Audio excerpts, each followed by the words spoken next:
What is up, everybody? Hopefully that's not a jump scare, but I'll tell you what, we are back with the very first week of Octane Premier League. Guys, it has been a hot minute here. We've gone through qualifiers, we've gone through other competitions, but we are finally arriving at the creme de la crop, the top of the tippy, the height of Collegiate Apex. Welcome old, welcome new, Singular Frog, Johnny, Grap, Speed Demon, there you go, Atmosai. Thank you guys so much for being here, of course, and welcome anybody else.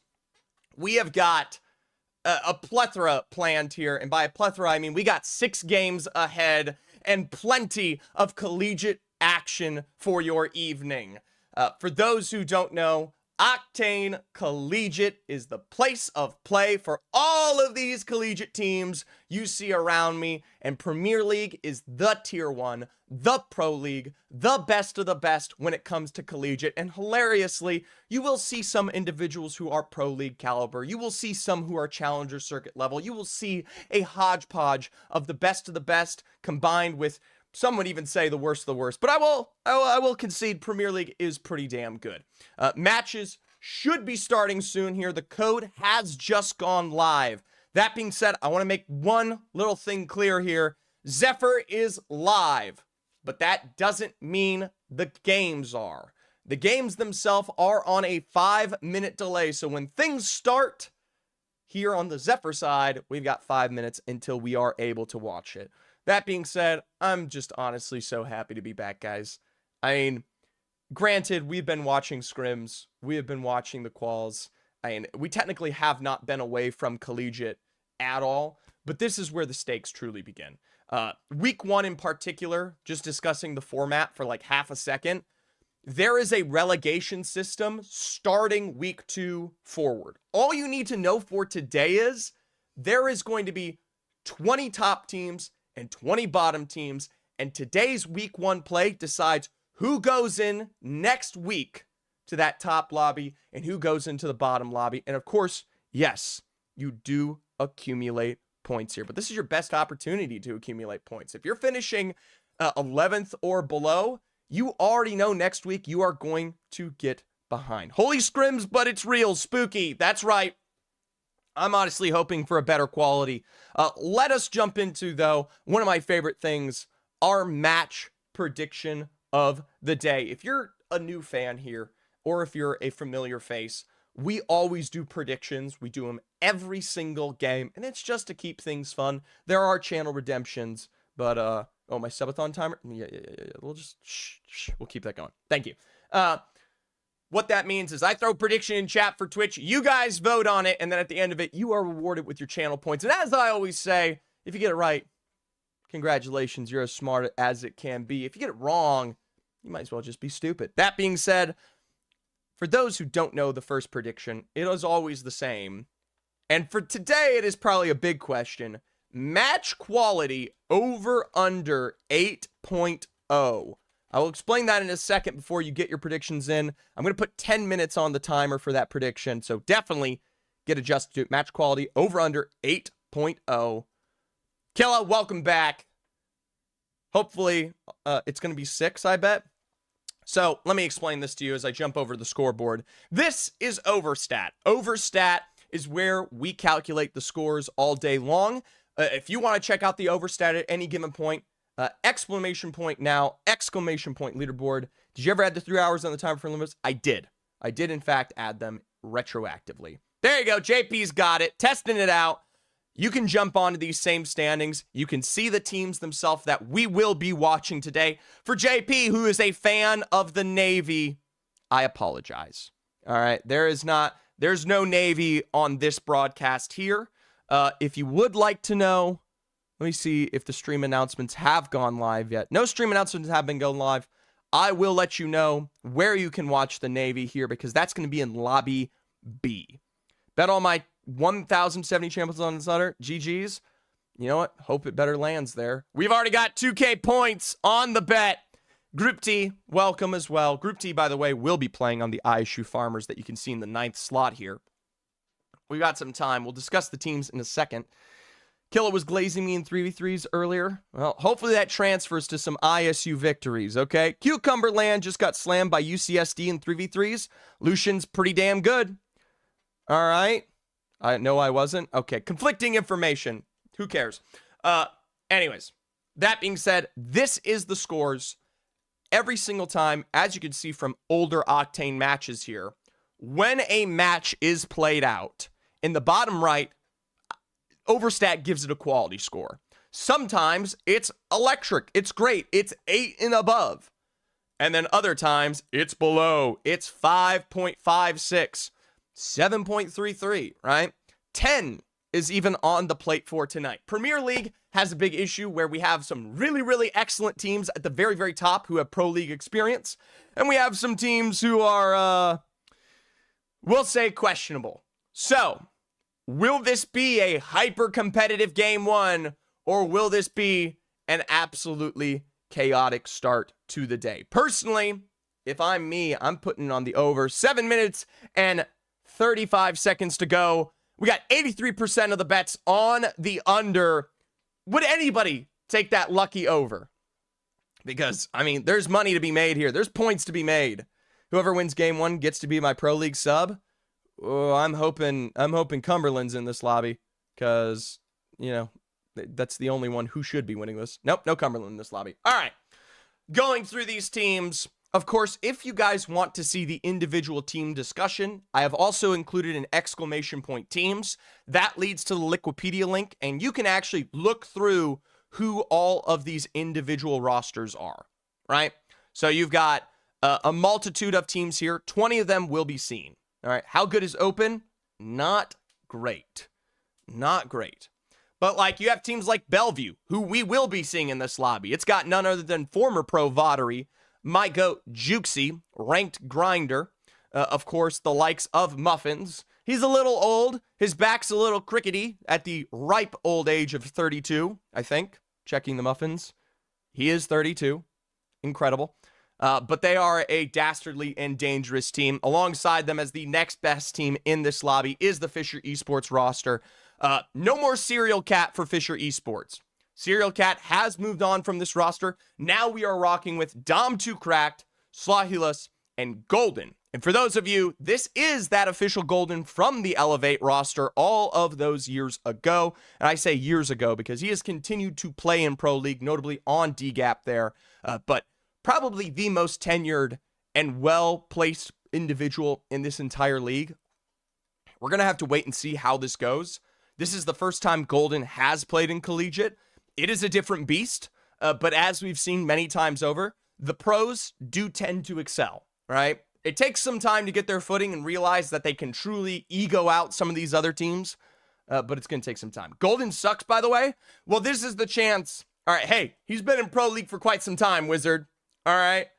He may be the most atrocious pro, but as we've seen, sometimes just being and having that Pro League experience can be a big difference maker. But we don't know that yet. We've all got to wait and see. God, man, just take the bait. There's never a bait that this fish will bite on, Wizard. Okay? Serial Cat's better than Golden? That might be true. OI, congratulations on your week-long streak here. Everyone, give a big love out to OY. OY is the primary organizer of the Octane Collegiate League, and we couldn't be more thankful, all right?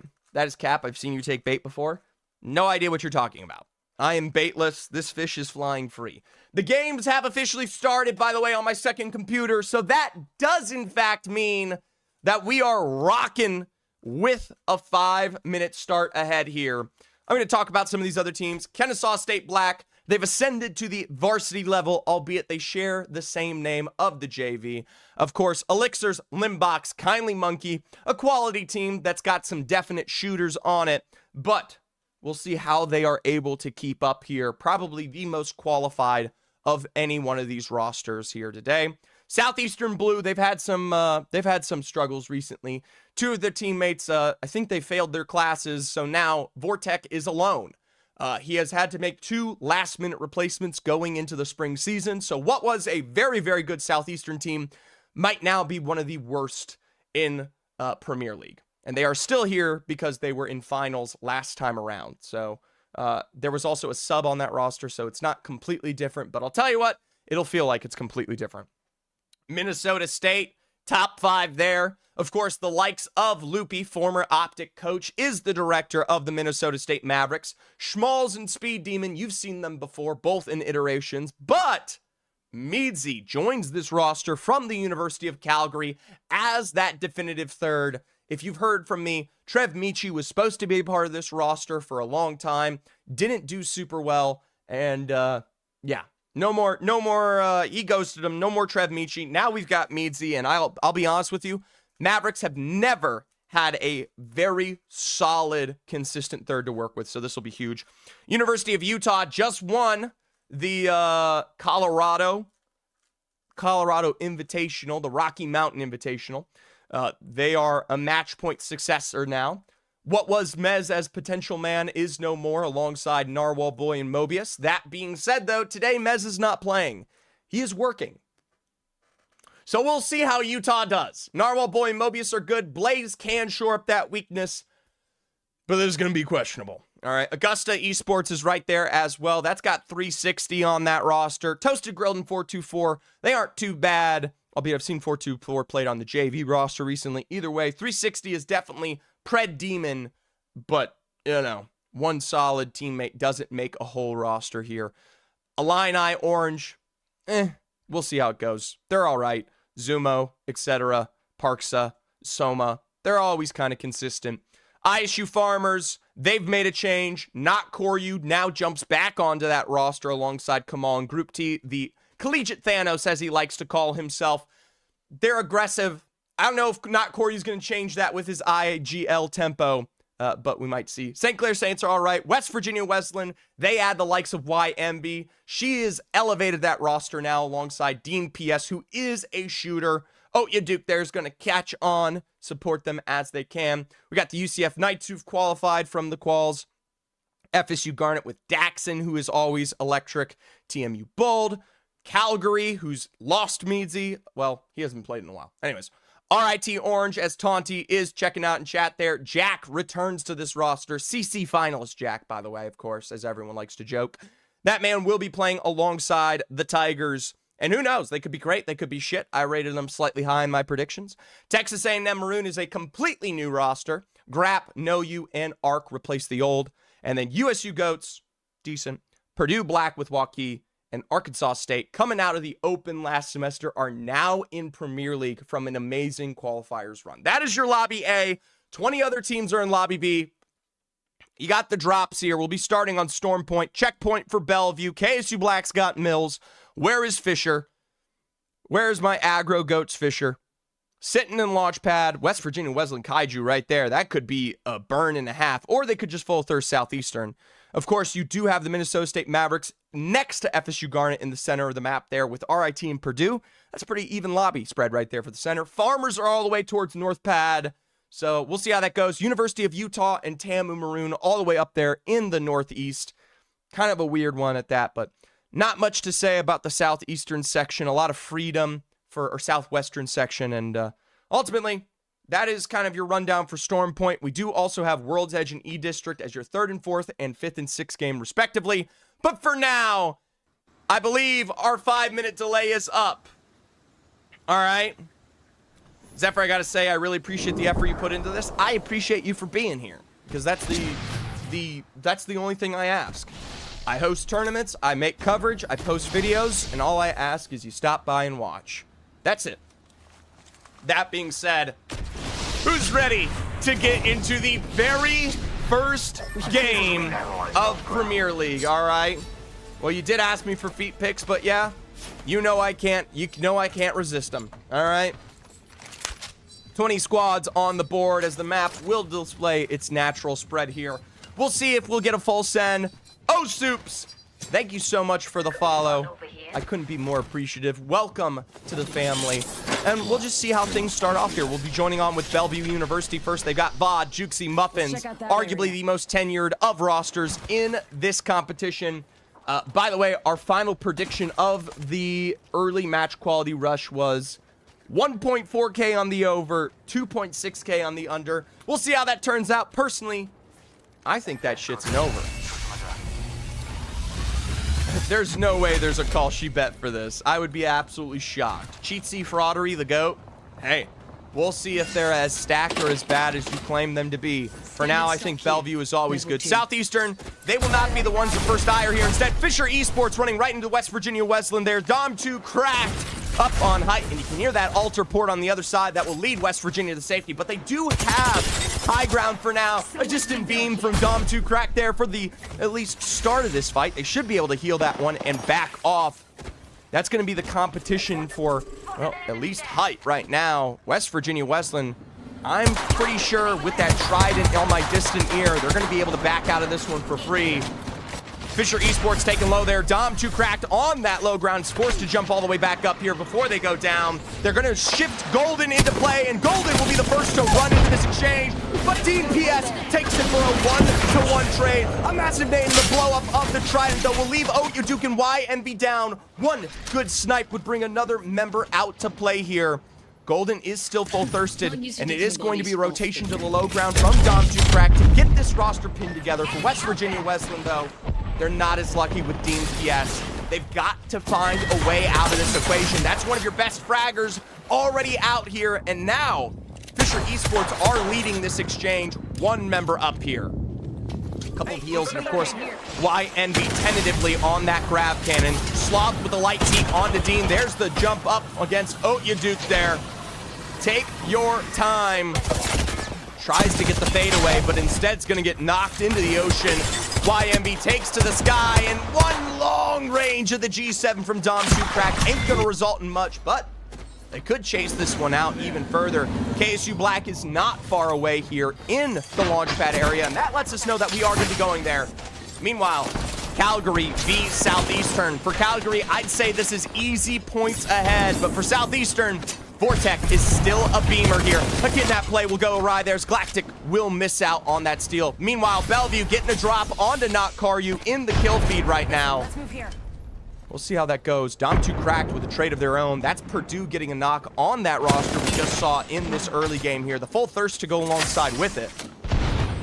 A lot of our teams are going to be rotating heavily to this zone, which tells me you're going to see a couple of these exchanges. All right. Vattery with another knock onto Sorensen for the ISU roster. They might be one member remaining here. We'll have to check and see. Observer, don't hesitate to jump to these big fights, all right? We're seeing a lot in the kill feed here. Juicy with a trade, and a full thirst means ISU's down to one remaining member. Meanwhile, Southeastern will finally break out here. Onodera down, a couple of flesh on the other side, and it's up to Vortec to win the 2v1 here for Southeastern. Right behind the knockdown shields, Harvester and Party for sure will dive. Mozam Blicky won't find the knock, but the final shots in will send Southeastern out as our very first team eliminated. 19 squads to remain. The majority have made their way in. Late revive there from Dom 2 cracked in the devastated coast area. Meanwhile, it does look like Texas A&M Maroon all the way up there towards the north did take the fight against Utah, and Mobius does get that initial drop down. Tambu's going to have to play towards that wall side to get themselves set up. RIT is in fact playing today. They are in this lobby. They're in the very eastern side of Launchpad right now, next to KSU Black and Purdue, who we are currently on. All right. We'll see how that one goes. Arkansas State taking away the height here. Fisher have set themselves back up. They got a little bit of a long knock drive, but ultimately they're not going to find much KP there to play for the devastated coast. They're going to have to rotate this one into Launchpad at some point if it means getting themselves set up for the end game. Teams like KSU Black and Purdue, who's on that height there, have a much better staking claim. Limbox, big money man, putting in some damage with the explosive bow check. All right, we'll see how it goes. I mean, realistically, I'd be shocked, especially this late now, with everyone flying in, starting to play these red rooms down below. I highly doubt if you get a knock here, you'll see it explode into a fight. All right? Purdue Black could get a knock onto KSU or RIT on that backside, and it won't mean much. All right? St. Clair Saints rotate out to the Eastern Illini, or just playing the height. A couple of teams, UCF Knights there in the pylon. We'll jump back on over to Bellevue. You saw them have a little bit of some success early on against the Iowa State Farmers here. They're going to be playing for reset as Bellevue looking for a little sneak. They get that perfect drop situation. There's the crack around the back. And for Texas A&M, the Aggies face a knock here. A teleporter around the other side for the full thirst. But realistically, Bellevue are here to pincer and finish. With losing one member to Utah, Texas A&M Maroon down in 19th is an easy cleanup for this roster. That is another chunk of points here for Bellevue. As from the edge, this team doesn't lose fights. All right. I like to play to kill everything. Collegiate is 2 stacked now. That is true. It is tough. Let's go that way. Teams like Bellevue, University of Utah still working their way in. It looks like Golden did get a knock onto Pave for sure here against that University of Cali roster, but West Virginia Wesleyan are pressuring for height. The Castle Wall on the inside, and Arkansas State fingering at least that Knox gas grenade for now. Little smoke right there to give West Virginia the chance to climb up. Oyeduke is still on whites. It's not much better for the health stance for West Virginia. There's really not much of a chance against the Castle Wall for them to get this KP. Does look like Dom 2 Kratz will get knocked by Calgary in the exchange there over towards Echo HQ. Arkansas State, Minnesota, plenty more. Let's see if we can jump over to Fisher because they've lost out on Golden and Dom. FPS Aver and Carvister on the other side of the Exodus Calgary roster in a 2v1 exchange here. Sloth is going to be running this one out and away, taking the teleport back to the IMC Armory. Will try to recover the health for now. That's going to allow Calgary to get themselves back up here. And I don't know if it'll be the same. Yeah, Golden was not teleported back by Fisher. Fisher Esports are now officially down to just 1 remaining. Minnesota back up towards the height of devastating coast. Point blank here for Speed Demon. The trade is good against NT Rose. What West Virginia couldn't do, the Mavericks find pressure in here. A slide to the interior. The Castle Wall, the crack. Meadsy from the other end. Schmalz diving back here. A beam for 108 as they'll be forced to rotate back. Rises down. And for the new faces in Premier League, Arkansas are deleted.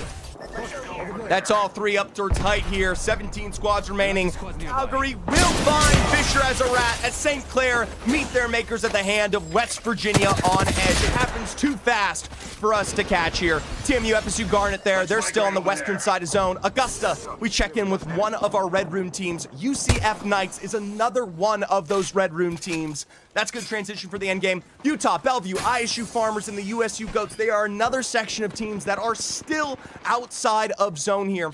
FSU Garnet are going to be able to get themselves in quite confidently. And looking at that north side, Bellevue should be fine as well with Utah. All right. Plenty of teams there. I really like Minnesota State's position. We just got a small sneak peek of that zone. It gives a little bit of some, at least, place to play over towards that high ground. Utah is going to keep that trident running and gunning for the other side of that height because they know it's good. But they could run into West Virginia Wesleyan Kaiju here in just a second. Y, Envy, and Dean PS putting shots down. That's going to stop Utah in their tracks for now. Whew.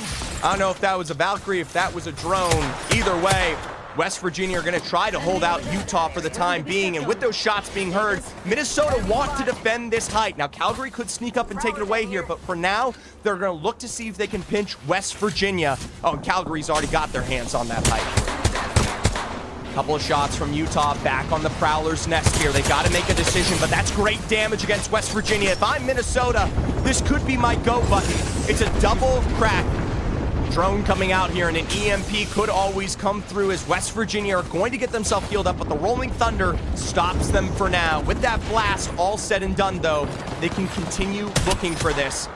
A knock, though, from Meadsy from afar. Minnesota State Mavericks get the knock on Utah all the way from the distant height in the backside here.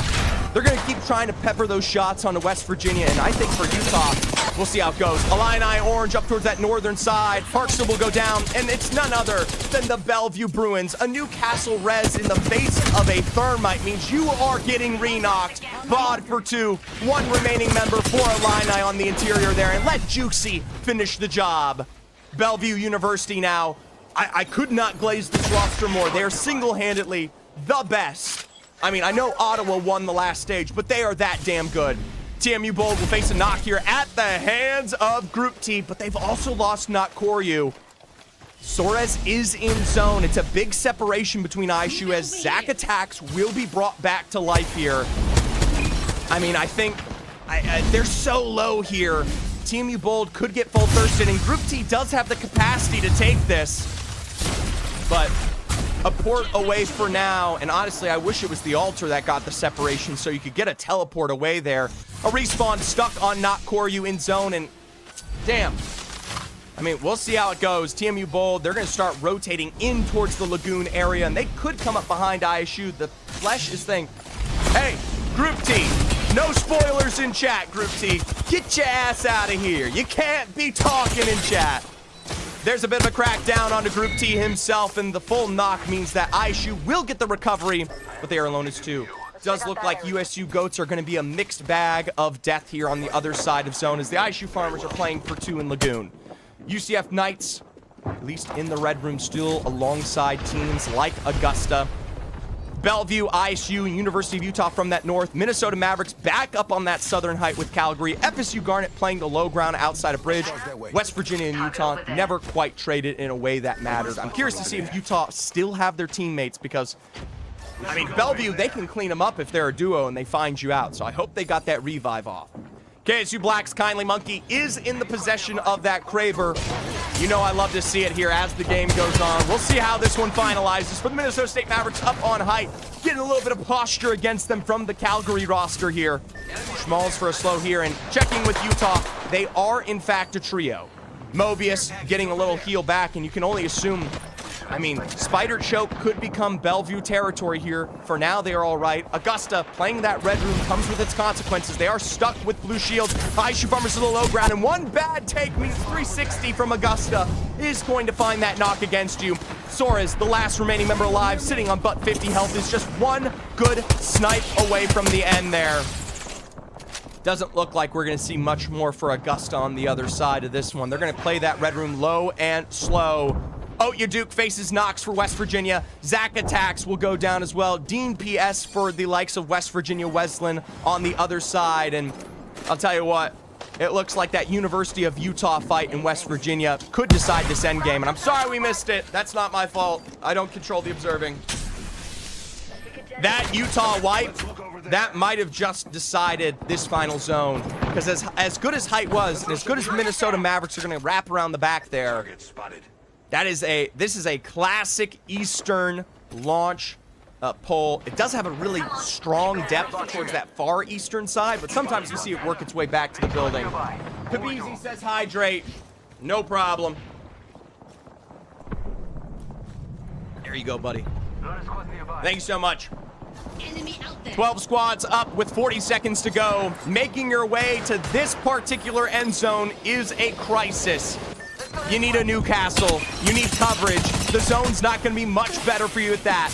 Looks like TMU Bold face difficulties working their way into a cost. A double flash round means that FaZe and Ur are eliminated. For the Ur, one remaining member. It's going to be Sloshy Medusa pulling this one back together with the Newcastle for now. TMU Bold are still facing difficulties with the gas. Zach Attacks here, has to get the full thirst and does find it. Now, recovery in the red room with 13 seconds to go. At least it's some KP, but Augusta, TMU, KSU Black, they got to fight for space. KSU Black have given themselves the low ground as it looks like it's a big start for a fight here for the Mavericks against Utah on the east. Meadsy with a knock onto Mobius.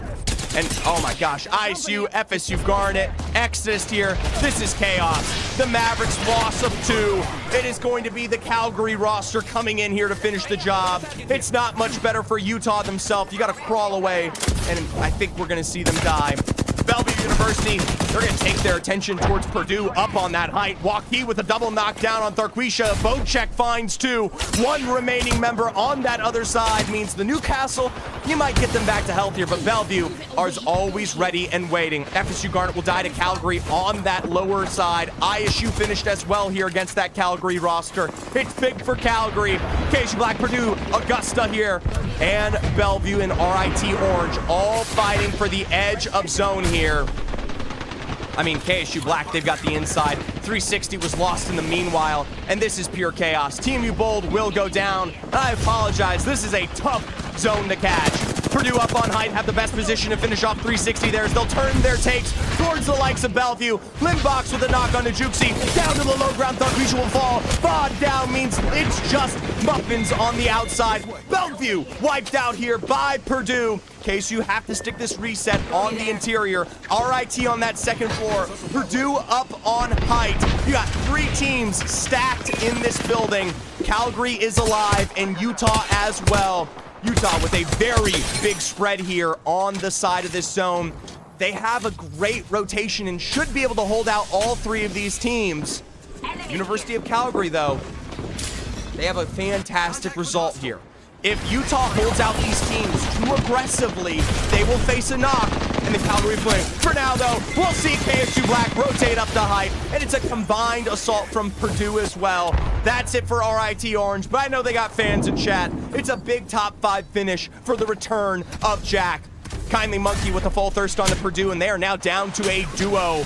Ballin' Cat and Waukee, not much better for themselves, but Tharquisha will get the knock onto Elixirs. They still got time as Limbox is trading for the second floor height. Waukee will make their way up there, known though, and he doesn't get the knock on Limbox. Back up for the trade, and that might come to bite them. Had he gotten that knock, it would have been huge. KSU Black, though, they're still down to a duo, and with that zone already closing in, this is going to be a Utah-Calgary decisive end here.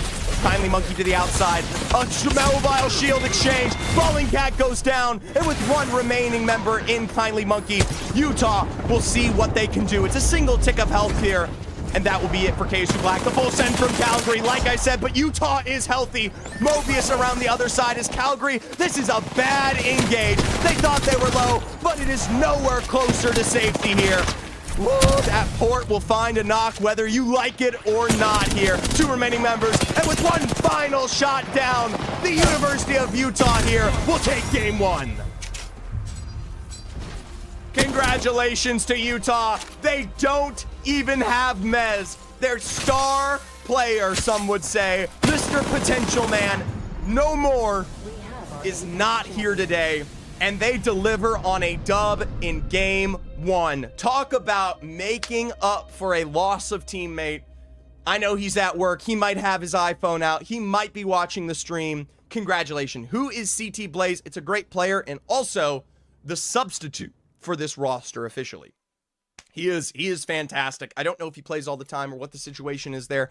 All you need to know is that they got the job done, and that win, that could secure a top 10 finish here for Utah. Remember, today for week 1, you want to finish in the top 10. Top 10 means you make upper lobby next week. You don't want to be bottom 11. Kind of a chaotic format, whatever. All right, let's jump over to the scoreboard while we get the chance. I asked you guys over under 8.0, and with Bellevue in the lobby, there's never a chance for 8.0. Congratulations to those of you who bet on the under here. Let's take a look at our scores because Calgary actually walks away with the most points that game because they wiped out ISU, the likes of Minnesota State, kind of that wrap around the back there. They were able to pick up so much KP playing the southern side. That's 24 points for them, even with the second place finish. And University of Utah, at least with 11, takes away 23. It's not a super big game for anybody, but I do want to highlight 6th place for Bellevue. The 9 KP does carry them at least to a tie for 4th alongside Purdue Black. KSU Black survives the exchange against Purdue there, against Ballin' Cat. The 1v1 to decide 3rd versus 4th, which is not nothing. All right. You get 7 points for 3rd. You get 5 points for 4th. The 2 points could be the difference maker. Of course, everyone else, a little bit on that struggle bus. Shout out to TMU Bold with 5 KP, Minnesota with 4 themselves, West Virginia with 3. But it is diminishing returns based off of the placement. Let's get this bet in because we do have game already going. The next one, I always like to do KP. Let's go for Calgary. U of C over under, and we'll make it low. 6.5 KP. 7, that's your over. 6, that's your under. All right. Not a lot of time, so we're going to get 2 minutes in on the board here. Get your predictions in. Compete for your points. Take it away from each other. We're going to go to Storm Point one more time here. Taking a look at this zone close because this is going to decide. I believe we are very close to getting into game. That being said, while we are in between, it is going to be a Bangalore ban. I am shocked at that. Not Alter, not Valkyrie, not Caustic, right? We're still on the old patch right now, okay? The highlight of competitive for many, many months, and Bangalore is the very first ban. That tells me we've got a wealth of play styles in this lobby. It isn't always the case in Collegiate, but it does seem like Bangalore ended up being that safety. If we take a look at the stats in particular, oh, it was tight. It was a tie there between Bang and Caustic. So Caustic is definitely going to be a notable position. That being said, Stormpoint Caustic, not the best legend for Stormpoint. So when we get to these next games ahead, Caustic is likely the next ban. And on World's Edge and E-District, where Caustic really excels, you're not going to see it. All right? And so maybe I'm cursing it. We'll see how it goes. Of course, looking at the legend pick rates, Valkyrie and Alter are right there with Newcastle, like I said. So who knows? No Bangalore means no coverage for smoke, means maybe you need a better rotator. Maybe Valkyrie pops up here. So that being said, let us jump back in. Okay, match starting in 5 seconds. I was pretty good. I have a decent one. Something scores are updated. Still brain worms, yada yada. Controller players thanking God right now. Wow, Goth, you hate me. Classic lobby. Classic Collegiate lobby. Valkyr Alter ban also wouldn't surprise. Yeah, the Valkyr Alter popping up after the Bangalore would not be crazy. I'm giving myself caffeine here. All right. More caffeine for Zephyr. Everyone should pick Vantage so we get a Vantage ban. Yeah, Wizard. Totally. Yo, hey, one exec. Thank you so much for the follow. I appreciate you being here, and I hope you appreciate Collegiate Apex Legends. We got a lot of new people, new faces from the Reddit posts, the Twitter posts, the content on TikTok and YouTube. I'm all happy to see y'all, right? If you're here from any one of those 4 places, thank you so much. Yo, DK Dong, pick a color quick. Pick a color. Don, you got to pick a color because you're going up on the sign. Yeah, you're definitely not up here. Thank you so much for the subscription. You got to pick a color. Please, quicker, blue, light or dark. Come on. I ain't got all the time in the world here. You got to make a decision. Dark blue. Everyone picks dark blue. No one ever picks light. All right. DK Don.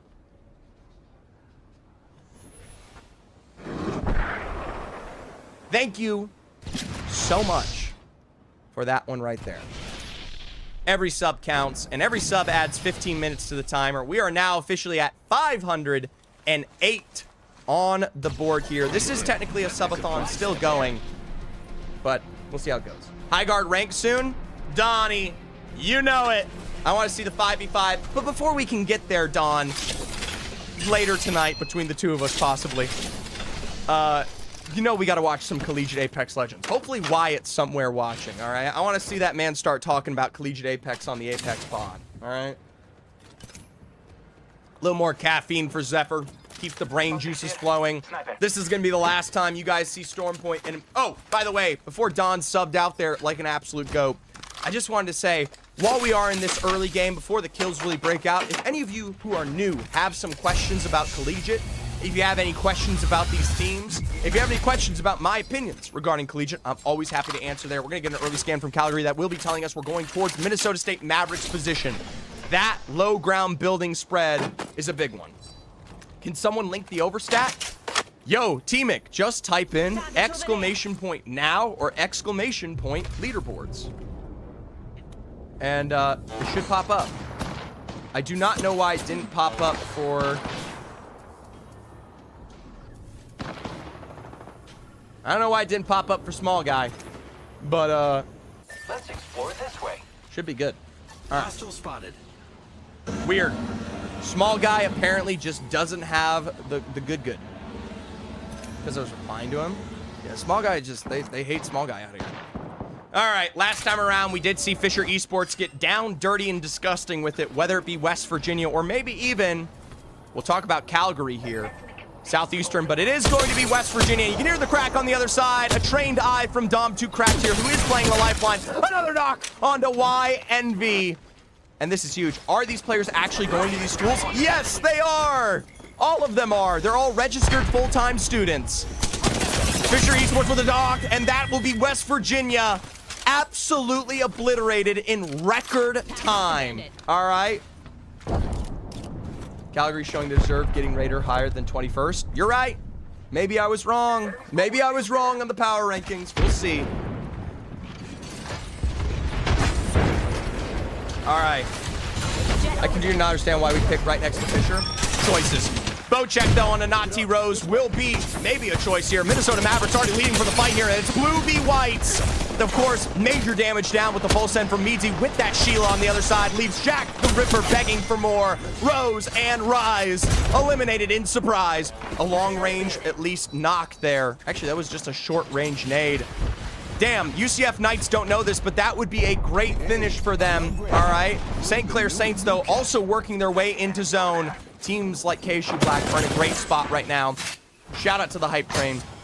Illini Orange also going to be playing for the end zone. This is a very good position if they can defend it. It is still early, though, so a fight could break out here. Granted, nade for nade and a trade on the side. Here, take a little damage if you're kindly monkey. And Illini Orange, they'll pepper where they can. I mean, we are just... Personally, I think we're wasting the ordinances right now. Anyways, Purdue Black, Augusta, and Florida State also involved. It does look like Augusta will get a knock onto Little Hollow here against Florida State. And maybe it results in a little bit more. Florida State is still over towards that Cascades area, and they're great. Wow, this is the first time hearing of this league. Saw it on Reddit. Yo, one exec, welcome. All right, absolutely fantastic to have you here, and hopefully you become a fan of any one of these teams because Collegiate Apex Legends is great. The rosters don't change as frequently. It has deep ties to locations around the United and Canadian.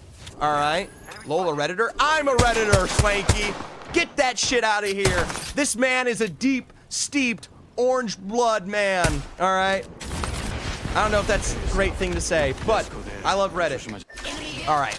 Plenty of other teams here. Fisher Esports, you saw them early with a couple of knocks onto West Virginia. Now with that crack as well, could lead to more KP for this roster. Remember, they went down pretty early. Calgary would be a great team to take out given that they currently lead the board. Texas A&M Maroon will go down to Bellevue again here for the start of this map. Bit of a shame at that. I was surprised to see them eliminated 2 times in a row. Fisher here, peeking around the edge of Calgary as there will be the Wraith port all the way towards the edge, but it ain't perfect. Little beam and a slide back for Dom 2 cracks. They'll trade the tactical on the side. That might allow for the Wraith port out and away. Calgary, though, taking their time. They realize they can get just as many knocks if they play this right here. This is as open as it gets, and it is far away from zone, and it will be the knock on to Sloth here from Aether with the charge rifle. There's going to be the Sparrow ultimate, but you can see that teleport from the altar play. That's going to allow Fisher to get back for now. Golden can pull that one off as well, but it's not super far away. It's just towards that east. Still, to dissuade. Bellevue University, first wipes against Texas A&M. Now, maybe looking over towards University of Utah here. They're going to get that scan off, and that's the info they need. The Trident, though, whip out the whip. That was terrible. I could have used a different verb. Rip out the whip. Hey, rip out the whip. Find yourself to safety here. Utah, though, are caught out for now against Bellevue, and they will start to tick against that zone. It is drone for drone. Narwhal boy there. Winners of game 1 now being choked out on the side. They'll trade against Voddery, and they aren't absolutely perfect for this start. Does look like Calgary. They're going to face a knock by Blank, super far away from zone. And we'll see how this one develops for University of Utah. Should be recovery for Calgary, given the separation there. I mean, Utah should have another rotate around here. I mean, you've got the Trident. You don't have to commit towards the wall, wrap around the back, and just get out of dodge. Right? It's zone 1. You can heal through this. It's going to be a late rotation, but remember, when you're that far north, it's already a late rotation. The charge rifle's going crazy. Interceder, friend of Oklahoma. Welcome, brother. And also, yes. Plenty of teams are going to be sitting inside zone here with not much to truly say. sharing for space. They're going to have all the time in the world to just wait out all of these trades. These buildings in particular, the ones that KSU Black hold, are extremely good for this particular endgame. They're not the winning position, but they could get you top 5 pretty easily. RIT Orange with Augusta on the inside. They want this position. A peek around the edge there from Barstibbs is almost broke down. Augusta with another rotate around the side. 360, your leading fragger, is ticking away. RIT's got a little heals on the outskirts as they start to gas this one out for space. Augusta's going to take their time, get themselves set back up. As you can hear that castle wall on the other side of the equation. 360 low for the crate as the gas is ticking. Toaster Grill will go down. That could be the entry for RIT, but instead, they take their time. This building in particular is still to their name. They don't want to be going super bad on this trade. Purdue Black also kind of extending here. They wanted to see if they could third-party this, and that's why we might have seen them back away from the exchange. RIT seeing that rotate out. Illini Orange, they've been holding off here against the KSU Black roster for quite some time. The Minnesota State Mavericks are now sharing the exact same building as Illini. Down to the low ground there will be broke for now, up to height behind the castle wall. Minnesota, they're getting peppered from the outside here. You got one quite of a hold between all of these teams. Fisher, TMU Bold, ISU Farmers, USU Goats, and Utah. They are the only teams not in zone. Everyone else has at least gotten themselves to this next round ahead. ISU Farmers versus TMU Bold there on the west. Could explode into something here in a second. I mean, ISU is no small exchange there. We have an enemy. We'll see how it goes. I really don't think anything's going to be happening in this central position for a while here, so hopefully we catch some action a little bit later on. FSU, they'll take a couple of knocks, or at least damage down there, as Group T will get knocked in the kill feed. For now, though, Bellevue's pushing in here against Daxon. For Florida State, this could be the end of this roster. Little Hollow brought low, and for FSU Garnet, one good altar play from Bellevue's all they need. They're going to drop the EMP, because why not? Couple breaks against that door. Little steal on the fort here from Dukesy. Finds Daxon. Hollow down, out and into the corner here for Bellevue. And Florida State don't even get to play the game. Meanwhile, TMU Bold, we saw their initial knocks onto ISU. They've slipped down to the low ground there, taking to 50 health remaining. The quick peek to height, and Zack Attacks will get traded out here from Group T. A quick recovery up to height. Not Koryu's also down in the 2v2 exchange. Back up to the secondary here for Soares. Shots in the back. Needs to get the knocks down, but can't quite find it. Kick Wall is so low here. Ixtlit is lower. A 1v1 exchange, and it's up to Collegiate Thanos, Mr. Group T himself, to find the final kill. A dive, a dodge, and a wipe against TMU Bold. And by the way, on that support legend as well here for the Farmers, they will be able to play that western side just fine. Yeah, no Kamal today for some reason, too. They don't even have Kamal playing. Not to say Swords is bad. Fisher Esports, we've seen them get aggro this game, and you know what? They'll never stop. The USU Goats, they've drawn their ire, and they could draw their end here. Already flesh found. A peek behind the castle wall. Dom 2 cracked is ticking there. A massive chunk of damage. A Sloth will get shot from Calgary afar. This is likely going to be the pull away using the altar port to get them to safety. Yeah, looks like Fisher go back to the very edge of zone here, but it's going to come at the cost of a little bit of USU. Calgary's maybe going to finish this off for free now. Pay for sure, though. Not much better. Sloth with the knock on to FPSA there on the other side. And for Fisher Esports facing the first knockdown, Sloth does a great job of pressuring these teams here. Picked an upgrade. I mean, Fisher is healthy, so they could pick up Calgary and USU. They're not quite in zone yet, but with full health on the line, no, they do. There's Carvister down here from Sloth. Come on. Couple of long-range shots here from Fisher as Dom 2 cracks going to use the passive to cut the distance in half. Speed McQueen here around the back for the full thirst, and has to respect what could be these other exchanges. That's going to be Carvister down, and against Calgary, Fisher Esports can now get major revenge coming off of that last game where they fell to them. Pay for sure. Ratting this one out. Plenty of extra shots, and my only question is, where is USU? We saw them on the other side here. I'm wondering if they're still playing Jurassic or if they took for a flight in evac, whatever it is, all right?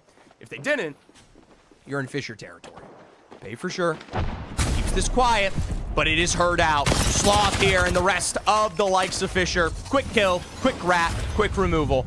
Bellevue University, they turn their attention to Southeastern. It's going to leave one remaining member for Southeastern, and I assume it's Vortec. USU did take themselves out towards the east there, and now they'll be flying in for the center of zone as we talk about 14 squads remaining. Bellevue University, they're still playing from Cascades. They never forced their way in any further than what we saw, and they're going to have to fight their edge against RIT and Augusta here. Dom 2 cracked with the knock on to Goth from wherever the Utah State roster landed. It is going to be a far-range knock from that choke, and you can see KSU Black laying into what I can only assume is the other portion of that USU roster. Yeah, they're pinched. You got Fisher on one side, the UCF Knights on the other. If you're a Utah State fan, Big Blue's going to be big removed here soon. There goes the mobile shield, 66-44 down. That makes for the likes of 110. Golden for the full thirst, and Chirp's going to get healed back up by Blank. UCF Knights on that other side are ticking with the gas, and Fisher will pump out where they can. You're with one knockdown. Wondering if Fisher will get the rest of these. Sloth with another. It's going to be Fisher who picks up 2. UCF Knights with 1. Oh, and Sloshy Medusa, you got to pay your respects to this a little bit more than that. Couple of gas traps to recover here. Sloshy Medusa's on that backside. Good castle wall for safety, but Ur is left out in the paint. That's going to be one member down, and Ur's too far away for the new castle to really be good here.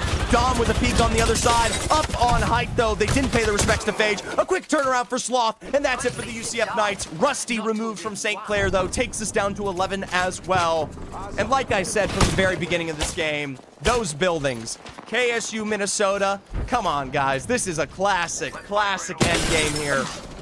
Augusta Esports, they've got to start to fight their way forward. RIT is going to hold them off here. The Tigers, they got the claws out. For Augusta, I don't know if they'll be able to wrap this one easily. Not to mention, Bellevue is echoing the complete outside of both of these teams here. One bad move, and you've got the Bruins right on top of you. ISU Farmers will be finished off by the hands of Utah University, who are still performing so well today from that southern side. Fisher Esports could be potentially looking for the full thirst finish here on to Utah, but remember, this is one of those better rosters. Slothiel with the come down. That's going to be at least a little EMP on him. Looks like Fisher in a 3v2, and now, 3v1. Utah, there's not much left to say. It's a good third party. They'll get a little thirst there, and hopefully they find this final kill, because the south side will be theirs in the end. KSU Black do extend a couple of shots from the other side of this equation, and I do want to point out that Fisher aren't the benefactors of that KP. It was Minnesota that did pick that one up from afar here. So these building teams really getting delayed stake and clan. Purdue with a couple of snipes here against Augusta. And what did I say? Bellevue v RIT Orange are always so aggressive here. Bellevue's here for the cleanup now. And this is barely a fight at that. 2 already down. Mobius removed for Utah sends us to 8. And for Bellevue, we're just trying not to get port played out here. Literally, Jack is holding on for dear life. Gonna get pressured out there by the drill on the other side from Vaude. That's it for the Tigers. Illini Orange, Purdue Black, Minnesota State Mavericks here, KSU Black, Fisher Esports, and Bellevue. Your last couple of teams. Augusta all the way out towards that eastern side. Shout out to Augusta. Had to have gotten a Valkyrie rotate or an evac to get out of dodge. It's a beautiful rotate to save them. Minnesota State Mavericks starting to look at Illini Orange. Both of these teams are in zone here. I can imagine they'll stay for long. One big thing I'm curious to check on the scoreboard after this game is how much KP they've gotten, all right? Fisher, Bellevue, even Augusta, right? They've got a little bit more because they've been able to play their way into these zones. Augusta, not that much problem. Purdue Black had a couple of good snipes as well, but realistically, these teams that have been playing the building are in a much weaker position for the overall scoreline. Remember, we're fighting for top 10 today, so every piece of KP counts. Fisher E are going to be on that southern side, holding out Bellevue. A Fisher v. Bellevue holdout is literally the #1 versus #2 team in this lobby right now. That's as good as it gets. Schmalz is point-blank missing a stairwell to nowhere. Yes. I actually genuinely do not understand why he missiled that stairwell. Schmalz, if you can inform me, I want to know. 2 seconds to go on the close. Teams like Purdue, Bellevue here, they've got to find their way in. The same for Augusta on the eastern side. This is a tough place to be for these rosters. Purdue, they might be forced to play the roof. The roofs are still available, but it's not even the best place, though. A couple of long-range snipes from Sloth as Bellevue have already faced a crack on the other side there. Bod's going to get that heal whether you like it or not. 7 squads remaining. Augusta trying to take this guy with a quick peek on the outskirts here means that KSU Black are going to finish off what is 360 for Augusta. They're only 1 remaining member down, but Kindly Monkey will still be traded out here from the likes of Minnesota. By the way, Bellevue facing knocks at the hands of Fisher there. Not quite out of it, but now down to a duo. Speed Demon, I mean, you're getting 3 snipes. This building is still going to be on play on the eastern side, but look at this. You got all the time in the world to pressure Purdue and KSU. Fisher Esports, though, they're not ones to slow down. They've got control of the outside and now turn their attention to the height across here. Bellevue will be wiped out by Purdue, and Sloth has now got your name, your address, your location of that Purdue roster on that other roof. I like Fisher, though. They are playing much more space than just the height there. They also have that western side for the end game. Have to be careful, though. Don't want to go down. Illini with a knock onto Waukee could lead to more. Fisher's still looking for that height play. 32 seconds to go, and usually it's the team on the outside that wins. Purdue with another knockdown. Illini Orange ticking at the hands of the gas here of KSU. And Fisher, it is their game to lose here. Nice flying drive from Dom to Crack. 66 on the Crack, 33 to go with it. A single tick would do Thigby in for Illini Orange.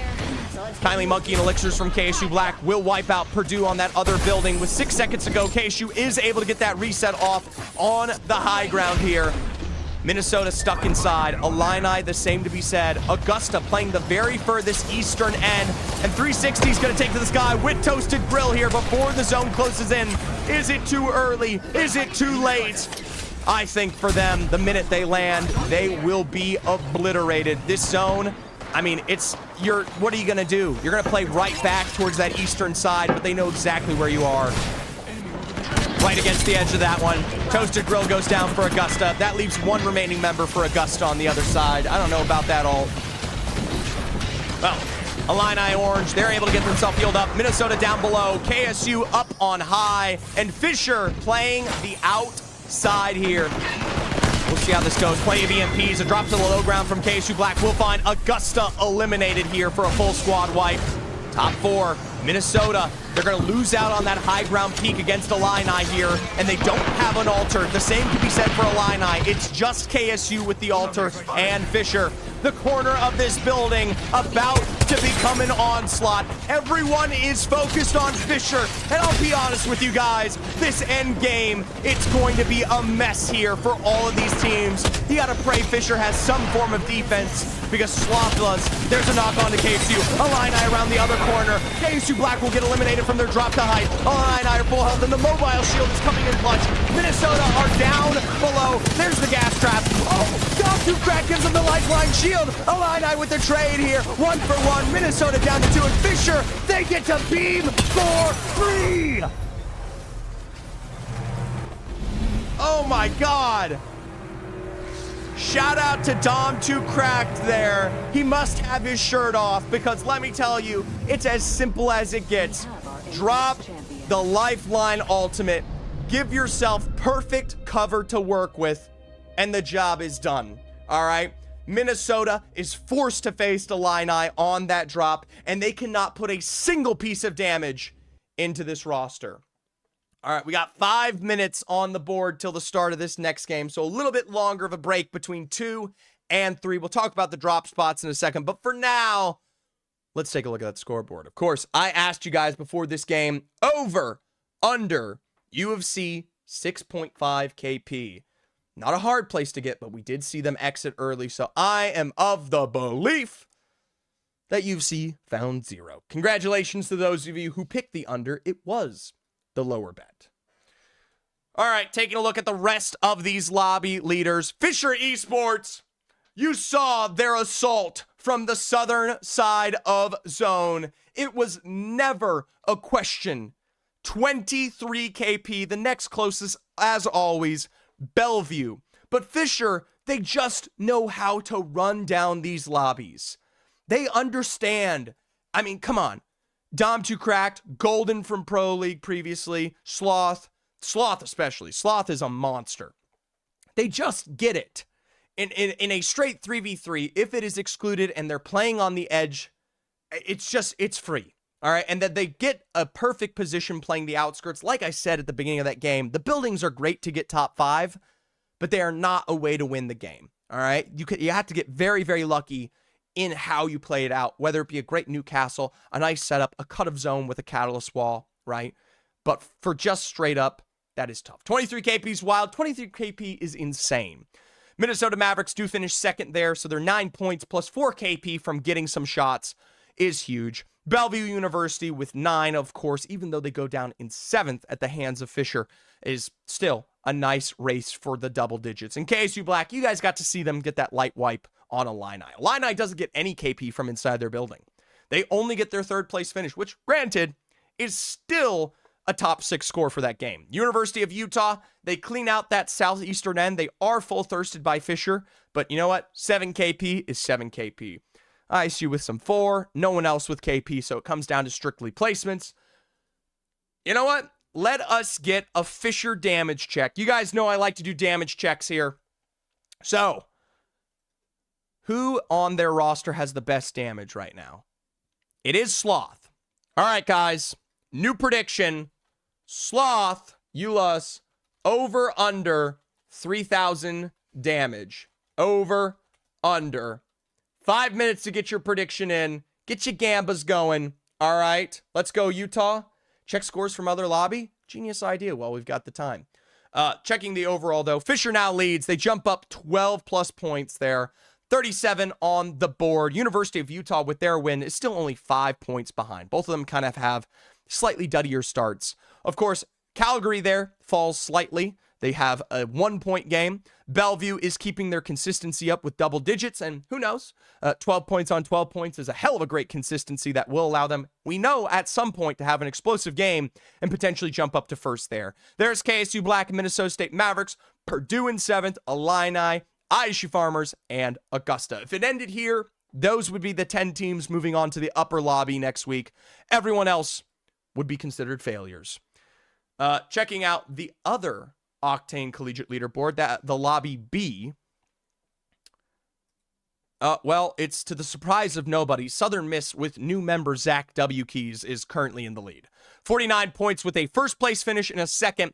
Shout out to University of Houston. They managed to take that win away. Cumberland is there in second with Slasher and Future Streams. 14 KP right now with 3.5. Alter is banned, though. So once Alter goes away, it's a struggle. Video games are life. Welcome. You say hello from Reddit. You know what? I'm kind of Reddit too sometimes, so it's a hello from me to you. That didn't make sense. Anyways, it's a pleasure to see you, and I hope you enjoy what collegiate action we've got. We're checking the lobby scores before Game 3 right now if you're just joining. Hawaii's there in 3rd. Houston in 4th. Kennesaw Gold's doing great.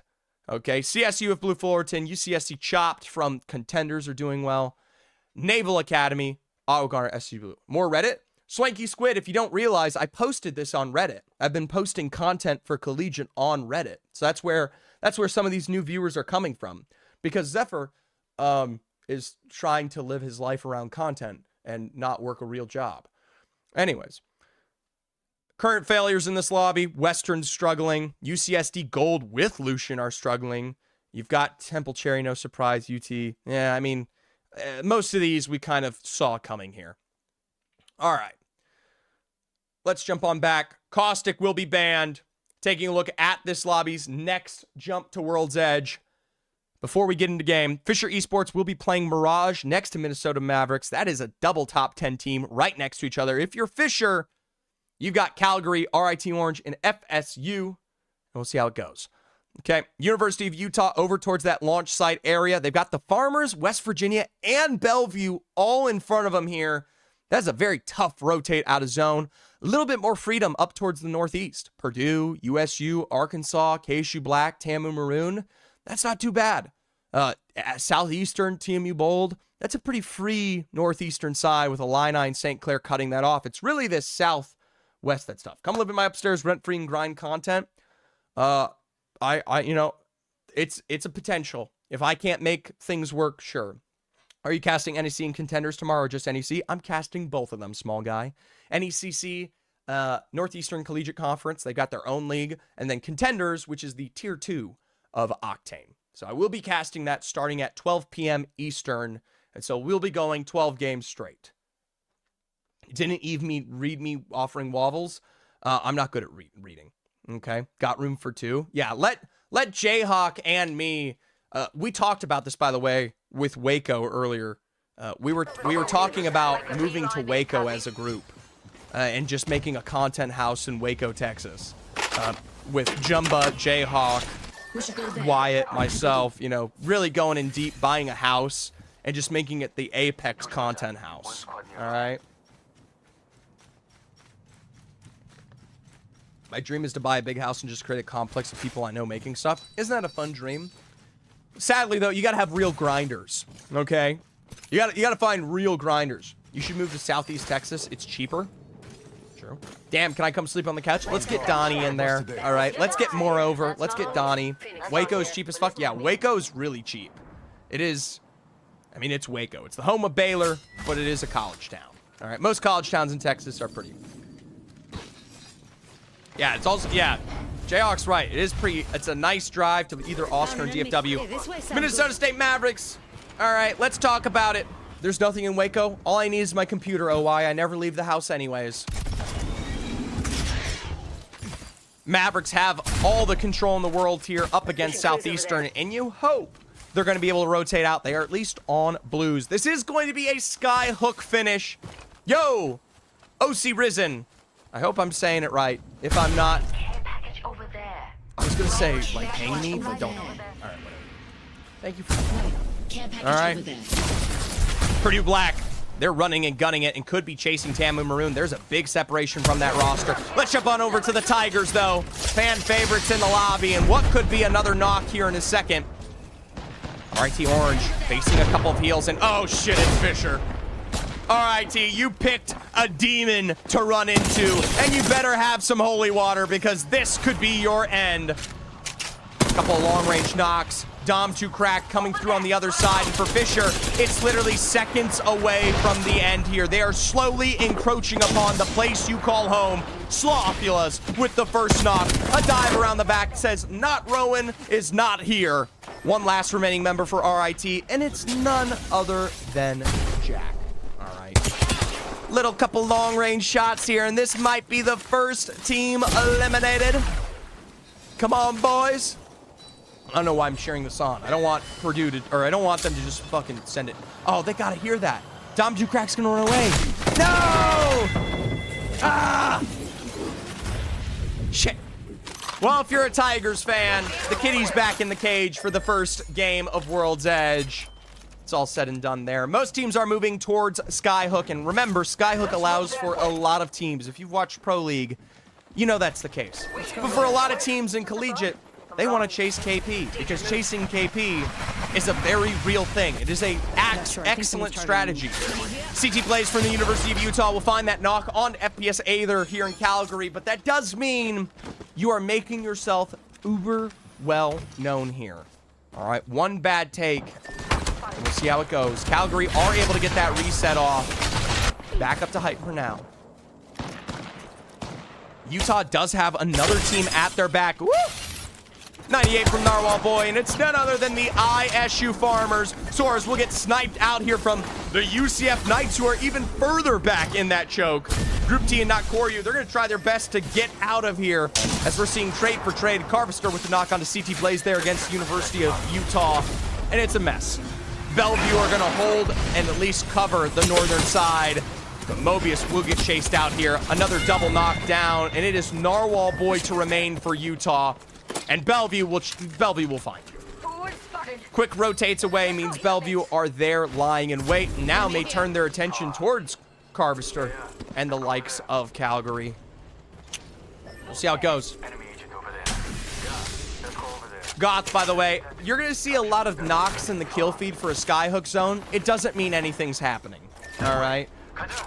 Most of the time, those knocks don't lead to KP because they're one building to another, so it's whatever. Somehow, Group T found a knock onto Muffins, caught out alone. There's a drill from Vattery.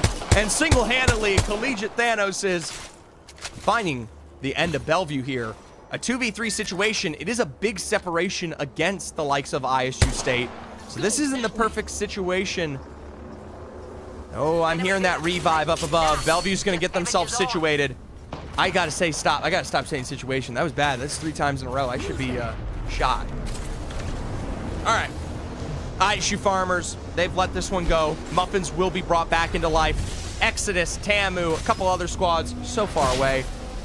Your Kangle, you got to let me know why your name is Your Kangle, because that is a very interesting one at that. Looks like Fisher Esports here. They've made their way to Skyhook, and they're not a team to not send it when they find Nox. Double found there. Newcastle on the other side, and it is going to be the framed shot from Dom2Crack. Give him one last little taunt there. Flex it out, the Masters. My God. It wasn't even a competition. Single-handedly, Dom2Crack finds that response. West Virginia, USU Goats. They are also still stuck on the east with Texas A&M there. We got Okia Duke in at least the portions of this lobby.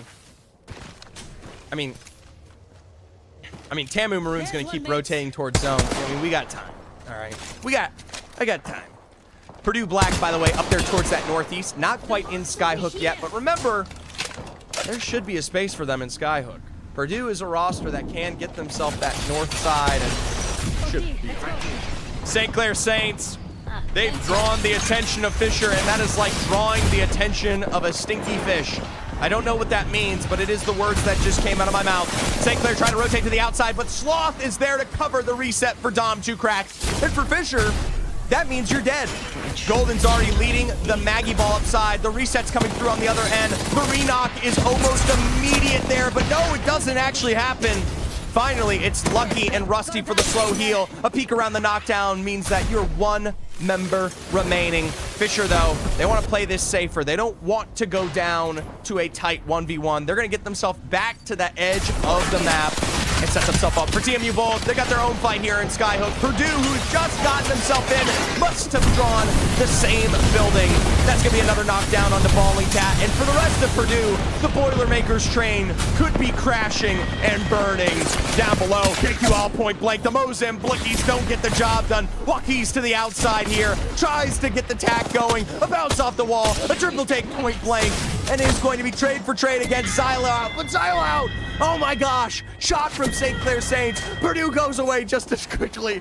Both of these rosters lose in the exchange. Fisher Esports, they turn their attention to Arkansas State. And I gotta say, guys, this is probably the most aggressive Skyhook finish I have ever seen. Holy shit. Is RIT alive? They were the first team to die here. All right, first team to die. Bellevue University, we're not seeing them anywhere close to as aggressive as Fisher today. And it's a surprise because they usually are. Calgary's out ahead of them here. And for Bellevue, this should be an easy fight. This should be one you can take.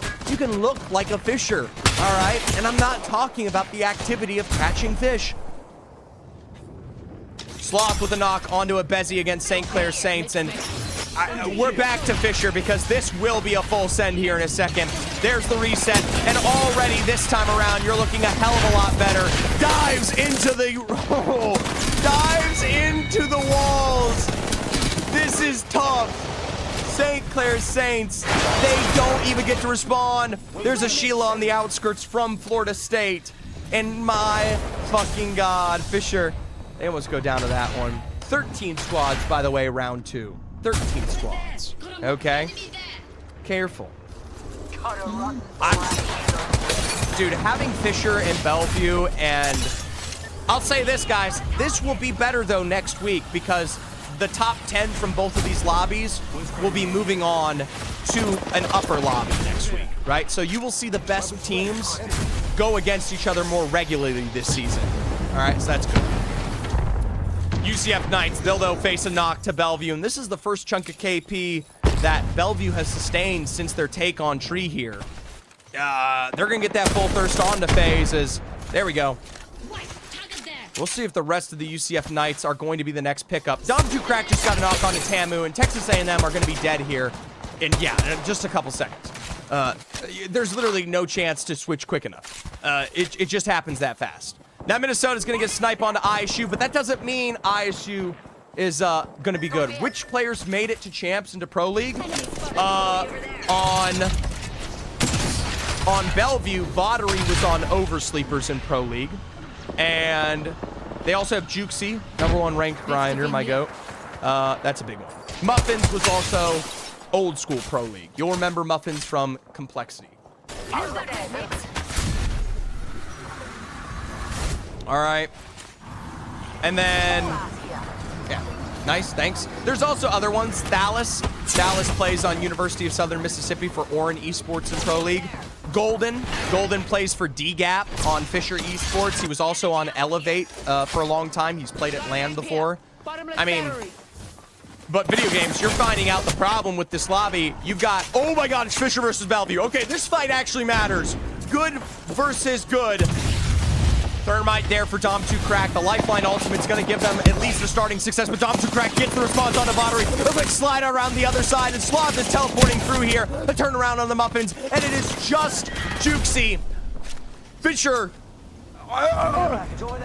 Why are we this good this year? How? What has happened to Bellevue? Fucking Vod cut all of his hair off, and now he's lost the ability to play Apex Legends. Holy shit.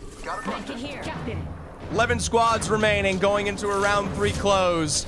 And there is a lot of open space in Skyhook. For University of Calgary, I almost want to give them credit because they're going to survive the onslaught of Fisher by just not playing inside the lights of Skyhook. And they still have that rotate south of Illini there. Here we go. Fisher Esports. Who do you guys think Fisher are going to kill next? The Kingfishers. Ooh, yeah, that's what it's based off of. Back inside zone for now, and they're going to keep looking for more. Fisher playing like unlimited right now. Unlimited? Kind of are. By the way, they have the zone. Whether they wanted the zone or not, Fisher are guaranteed a nice pull here for this end game. We've lost the mini-map, which sucks. Mini-map glitch is always a pain. I'll do my best to explain it as we go, and hopefully it'll reset later. West Virginia Wesleyan, they're going to get that rotate just out ahead of the USU Goats. I mean, KSU's already in it. Southeastern's got a little bit in zone. UCF Knights, Illini, and yes, Calgary flying in off of the evac. Everybody should have a space here. There's that western side of those buildings that are still available. Illini zone, though, they're going to take a fight on this rotate. Up to height to that second floor, but the problem is you're getting shot by the door. Schmalz with a knock onto Sock Top for the full thirst. The road onto the edge here means the UCF Knights, they're not even the ones picking up this KP. Minnesota's stealing it with a triple take. Either way, one remaining member for the Illini roster, healing this one out on the edge of zone. You gotta pray you can get some kind of reset because, to be honest with you, it's done. It's already done for Illini. Southeastern down below, KSU Black, and Fisher Esports, by the way, beginning to extend towards that solo rat of Illini. Guarantee you Illini dies here in the next 20 seconds, because Fisher will find them. All right. Galactic Executor, he's not good. He's fucking terrible. Intimidating, but he's awful. He's one of the worst players in all Premier. Anyways. UCF Knights, Minnesota State Mavericks will share the same building for now. Southeastern, try as they might, they're going to have to make this low ground work for them. For the story of Southeastern, by the way, is that their old teammates failed all their classes, so Vortec is the only last remaining good player on the roster. Kids, you got to focus on your schoolwork, all right? You got to get your 2.0 and above. You can't skip out to play Apex. You still got to qualify in class. All right. Farmers in Calgary, they have the position in this next zone.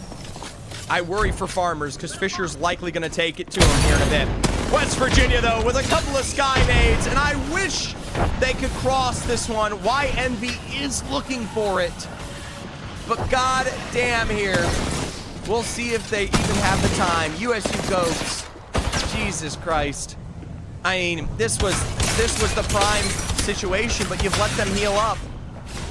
Down to the low ground, they're gonna get the at least recovery. YMB though does get sniped out from Chirp on the other side, and the USU Goats have a much easier send on this one. already ready for OU another re-knock onto YNV. And for West Virginia, they will survive for now. But I mean, it's going to be as a wreck, okay? USU Goats, they give themselves at least that eastern side. And Southeastern get full thirsted by KSU Black in less than a second. They didn't even get to put damage down on them. They literally dropped on them after a little heady peek, and that was it.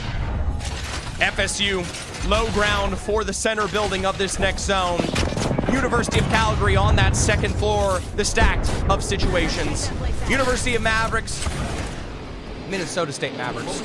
They're gonna try to see where they can set themselves up. By the way, like I said, oh my gosh, Golden got the knock onto Schmalz while he was flying? You can't be fucking real.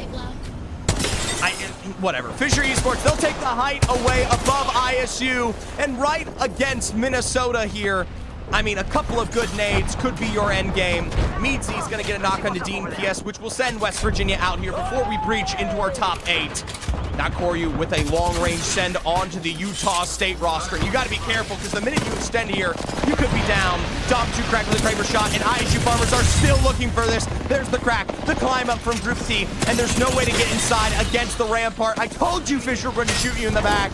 Soft will get that knock onto Group T, and it's not much better for them there. Calgary ain't looking healthy, but Florida State's looking worse. The Seminoles, they could be removed here in just a second. USU Goats, they've got their own Maggie drills burning on as Meadsy, a knock onto Dom 2 crack. Fisher are sending the outside. Little full flesh found behind the respawn. Golden gonna make a new entry to the quality of these lobbies. The Mavericks will be eliminated. USU Goats, the full send onto Florida, and that will be the end of them. KSU Black's gonna come in and clean this one up against Calgary here. I mean, it's a really good recovery from Calgary onto that second floor. They're also sticking the revive, so good for now. Top 4 remaining, ISU Farmers, Fisher, Calgary, and KSU Black. And I'm going to be honest with you guys, it's already looking like a Fisher double-dub. Calgary here, they're down to 1 remaining member. The minute they peek outside that building, they're 1 bad pick away from either KSU or Fisher wiping them. It's going to be Golden. Okay. ISU, they share the space with Fisher, but remember, Fisher are currently towards that eastern side. Not Koryu's gonna take a massive chunk there. Sloth is holding this height, which could pay dividends out here on either one of these teams rotates. But everyone's gonna be looking at Fisher for this end game. ISU Farmers will be the first team to make a move here. There's that conduit ultimate to force Fisher back. Couple of nades on the other side. That splits Fisher away here in the exchange. The ISU Farmers are finally to the outskirts of zone, looking towards Fisher. I mean, it's a little peak of damage, but realistically, they've got their backside here held for now. ISU Farmers, they don't have any corner to work with. Either they send Fisher, they send the edge of the fence line, or they just get full thirsted here. I love the Farmers, but this is just shitty, shitty, shitty. Group T will go down at the hands of Golden. Soares follows suit, and with 1 remaining member here for the Farmers, not Koryu will run. I mean, still picked up by Fisher, will run space of KSU. KSU, though, there's the EMP, and now you've got a 3v3 assault here. Finally, Monkey to lead this. There's that lifeline ultimate. P20 Tony's flush rounds kindly takes the Justin pass back. It's a 2v2 trade. Dom 2 crack peeking here. And remember, it is a lifeline, so you have to make it count, but it's too much of nothing. KSU Black are still 2 up, and they find the dub in the end. Let's go, Kennesaw. As good as Fisher are, KSU Black are no slouch to a well-timed EMP there. I mean, the craziest thing is ISU did no damage to Fisher, so it was literally strictly a damn good EMP into a full send. These guys are way better than I am. These guys would literally destroy me. I was going to say something terrible. Anyways, I'm moving on. I can't resist sometimes. Let's jump up to that Game 3 leaderboard, because for Fisher Esports, they're setting records. Okay, what the fuck is a Kennesaw? Kennesaw State is a school located in Georgia. They used to be called South Tech Polytonic or whatever. Anyways, their mascot is an owl, and they host some of the best teams in Collegiate. For years before Fisher, before the pros started getting into Collegiate, Kennesaw was like the multi-time winner. Anyways, Fisher, they got a pro, but more importantly than that, they got a hell of a lot of damage here to work with. 3K on everybody, almost breaching that 10K from this game. 11 for Dom 2 Correct, 11 for Slothulas, and of course, Golden there with 6. 28 KP, and I'm surprised KSU Black finds their way to 9 alongside Calgary and the Utah State Goats with 6. Shout out to Minnesota and Bellevue finding some way to KP. Our prediction from that game was over-under Sloth with 3K damage. He manages to hit it. I'm sorry for everyone else losing your points. Honestly, at this point, I'm just going to do a giant KP bet on Fisher because I think they can deliver every time. They start their first game with 2, which is insane, but then they have a 23 and a 28. So I'm going to do something crazy. Fisher over under 16.5 KP. I don't think that line is crazy. All right. You guys only have 5. Yeah. You guys got 2 minutes to get that in because the game's starting pretty quick. Get your bets. 28. Nah. Yeah, I know. All right. 21 though for KSU Black with their dub. You get those light placements there, and the rest of the lobby basically makes nothing. The overall standings is Fisher now definitively in the lead. All right, 74 points, 30 ahead of Kennesaw. Calgary and Utah are right there in 3rd and 4th. This is the worst I have ever seen Bellevue perform. No top 3 finish. The highest KP they've gotten is 9. What is happening to Bellevue right now? What is going on? Granted, they're top 5, okay? But Bellevue is a roster that typically performs like Fisher, okay? We shouldn't have 11 teams left in round 3. We should have 6, okay? Purdue there in 7th, Iowa State Farmers, USU Goats, and Illini Orange. Gosh. Zephyr, who's your favorite team, though? In Premier League? I don't know. You guys all kind of suck. No, I'm kidding.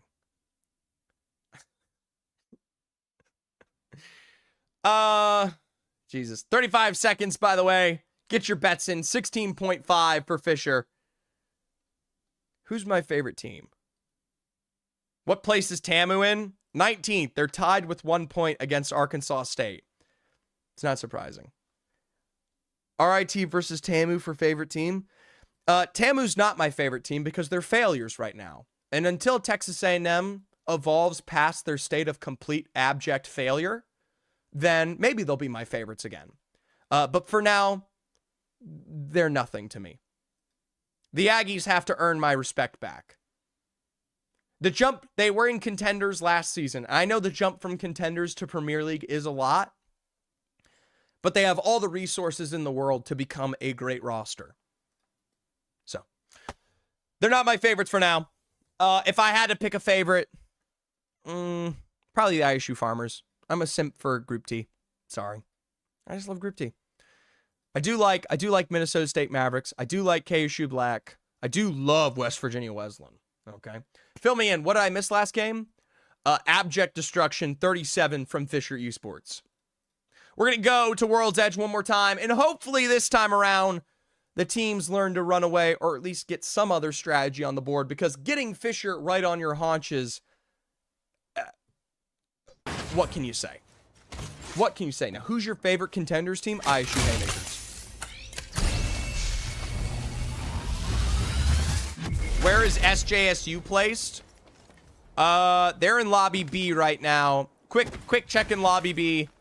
SJSU are currently 6th with 20.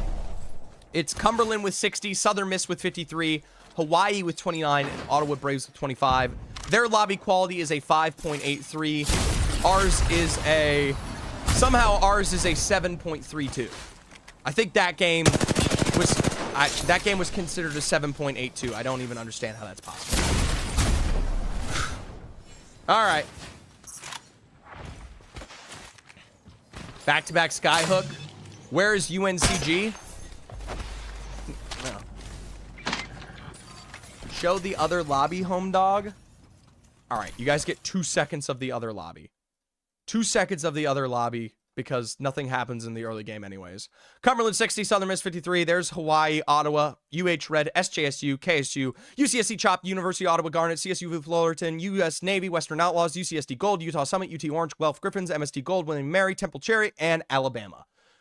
That's your other lobby. They're 3 games deep. Wins on Cumberland, wins on Southern Miss, and a win on UH Red. We'll see how it continues for the rest. Let's get back to it.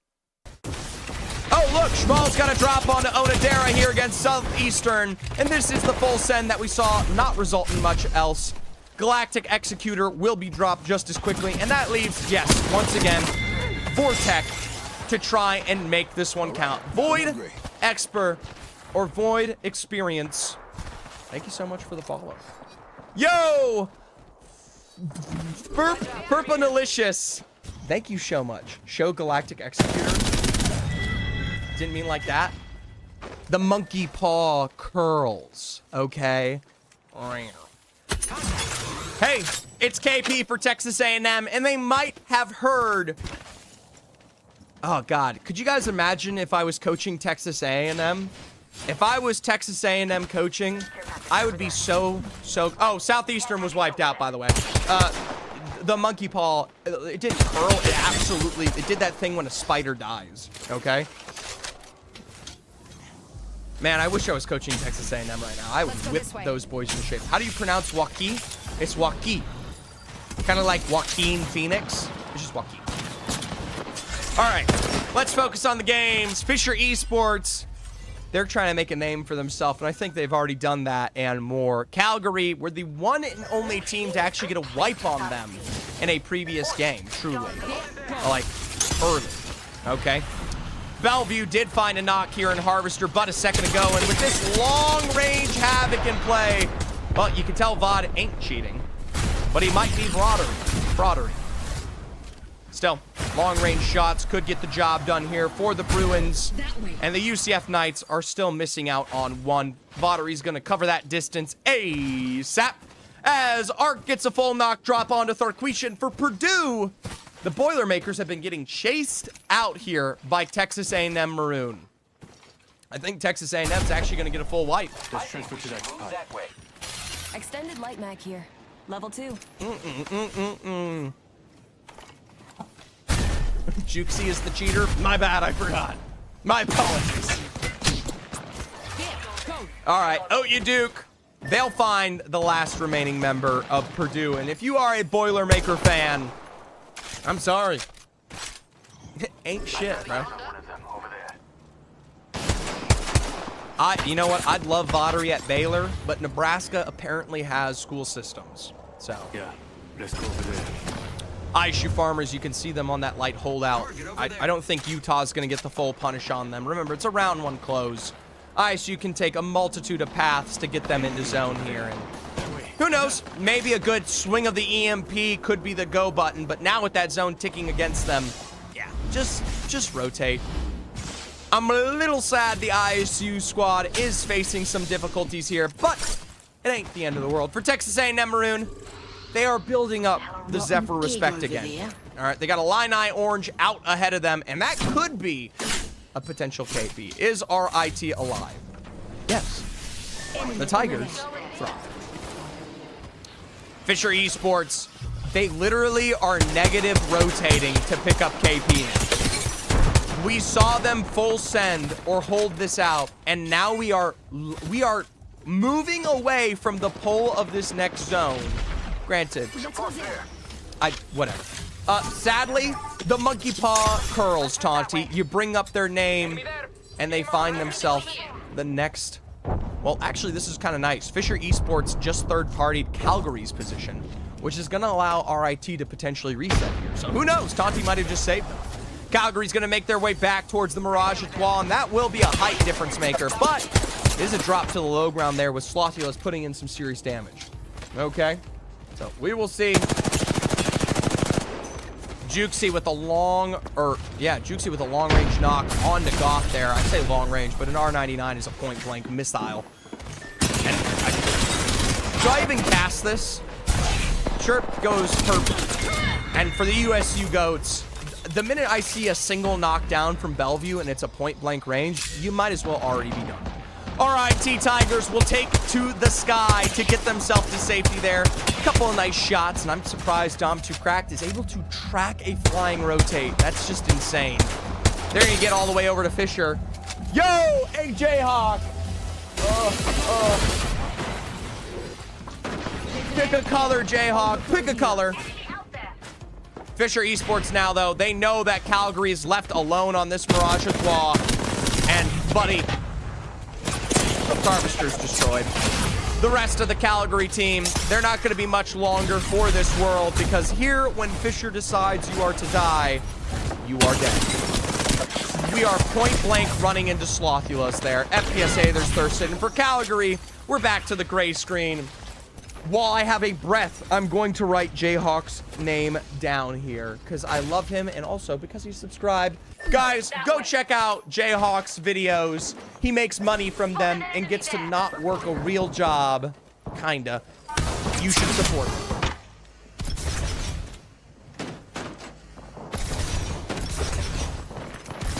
There you go, Jayhawk. Jayhawk's new video was tough. I put that shit on loop. I didn't listen to it or watch it, but I put that shit on loop. I have too much brain rot to watch videos that are longer than 5 minutes. But I love his shorts. I'm sorry. I'm not clicking it till he gets Zephyr back on ALGS. He doesn't have pull like that, guys. We're at the whim of chaos. Meanwhile, this team's at the whim of Bellevue. Not much to truly say, but hey, Dean PS finds Knox. Double knockdown onto West Virginia, or double knockdown onto Bellevue. One remaining member, and we're looking for full first there. Dean PS has got to heal this out. One bad peek against Jukesy in that situation, and you do die. Now, granted, we do not have the altar teleport up to play. West Virginia are going to get these full thirsts off, and it is a tough spot to be in. New shirt coming to your feet soon. Head over there. Thank you. Dean PS, low-key crazy. Bellevue might be washed. Anyways, RIT Orange was inevitably feasted out by Fisher there. We saw them rotate to Fisher, but I mean that just meant you know you were gonna get the Fisher love tap at some point. 3 other squads are close. So, University of Utah potentially to hold out West Virginia here. Texas A&M Maroon is also part of this equation to be a third party. They're very separate though, so no idea what that's going to look like. It could be good or it could come back to bite them. Arc is all the way around the side, and the drone detection says, oops, you got to get the fuck out of here. So, just know that ALGS has cost you one view on your video. Give some respect to Jay. He's not the one. He's not the one, you know, where this comes into play. It's a complex situation, guys. All right.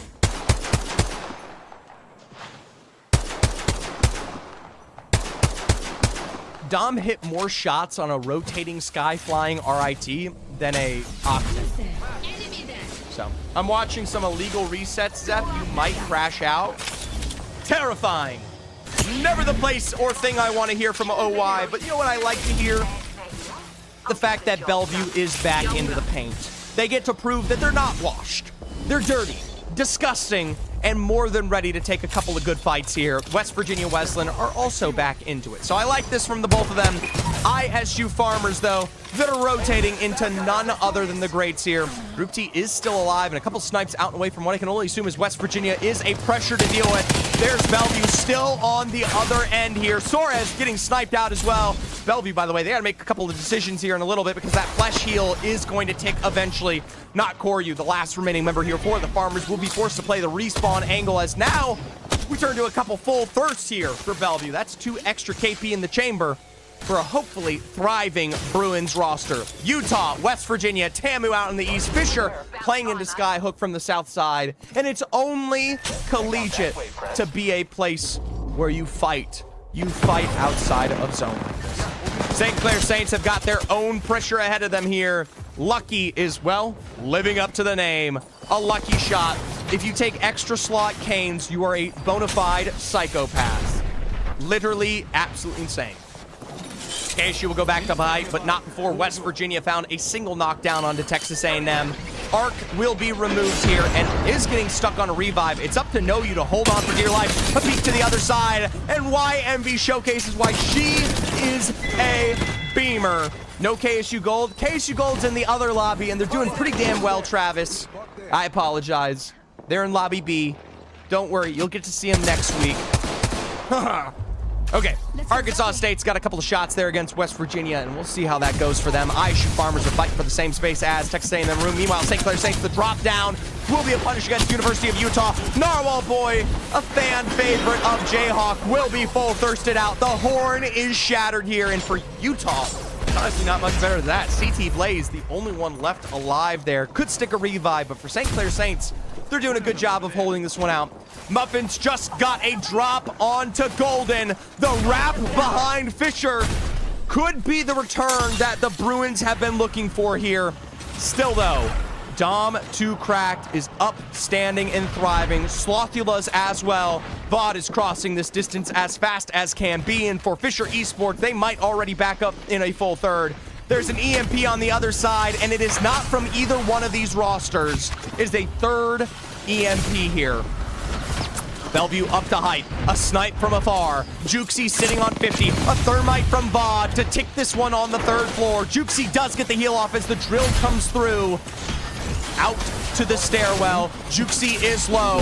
The lifeline ultimate has finished up here from Fisher. There's the Maggie ball at the stairwell, and they could look for alternative rotates to get the flank here onto Bellevue. Or play from Slothula's up to third. And this is still not the success of either roster here. Woo! They saw that zip line coming. Utah will get full thirsted in the meanwhile by St. Clair. They finish that one up. Fisher's trying to go for kidnaps where they see fit. Sloth is up to high here. The peek around the side, and it's Beam Central here. Vaughn is down. A crack again from Slothula's, and it is a massive turnaround. Doth will go down, though, on the other side here. It is a 2v1. I can assume Jukesy's still a part of this equation. Fisher Esports are going to look for this reset while they have the time. I'm seeing FSU, I'm seeing ISU, I'm seeing a whole lot of chaos. Suarez is low, and Fisher are hanging on for dear life. It is up to new roster member, Holy Golden, to keep this one alive. ISU's getting a reset of their own. They'll dive to the exterior. Somehow, UCF Knights are also part of this fight here. And that's going to be one of the first major full thirsts on to not Koryu. West Virginia just finished Minnesota on the eastern side of zone. As this ring closes, we're taking this one to the heart and western side. Everyone is stacked in this building, and honestly, this is a damn good end zone. 13 squads alive, and we are playing with bare bones nothing. Fisher, Bellevue, ISU, UCF, all in the same building. West Virginia will get full thirsted out there. Like I said, Minnesota on that other exchange. They weren't able to survive the ring rotate. 12 squads remaining, and it is pure chaos. Bellevue are stuck as a duo. Muffins, no surprise there, was eliminated. Fisher are alive, but that's honestly not that surprising. KSU on the east, Illini, now they've got their own fight on the edge. And Arkansas State, can we even call it a fight? The Wolves are shred upon Augusta St. Clair. TMU Bold playing the real zone here. Jukesy with a knock on to Suarez, and that's going to be low health for Iowa State. One remaining member for Iowa. As Vaughn gets a knock on to Dom 2 Crack. That's a full thirst against your lifeline. That's big dubs for Bellevue. 2 on 2 here for Fisher. Vaughn with a knock on to Golden. One remaining member for Fisher on the other end. Jukesy sees it, but we don't see more. A full thirst against Golden. I think that's ISU that's running away. Woo! With the fadeaway heady from Jukesy there, and it is low for whoever. Down onto the edge. KSU are also here on the first floor. Bellevue is peeking, but there's not much more for them. EMP coming out here. Slothula's playing the stairwells right now. I mean, it's up to Sloth to keep the Fisher dream alive, but with 11 squads remaining, Bellevue, KSU, ISU here, and Fisher are forced to rotate towards the north. Illini's not in. FSU's not in. UC Knights are not in. And Fisher goes down. It is one of the earliest wipes against Fisher we have seen since game 1 here. Let's go. ISU are still in it, but they are not in zone. Teams like TMU Bold and Texas A&M Maroon are the only 2 teams in this zone. St. Clair Saints will rotate in. 360 with a knock. There's Tamu on the other side. It's Big Flesh found, but the entirety of this team is deleted, mostly by Augusta.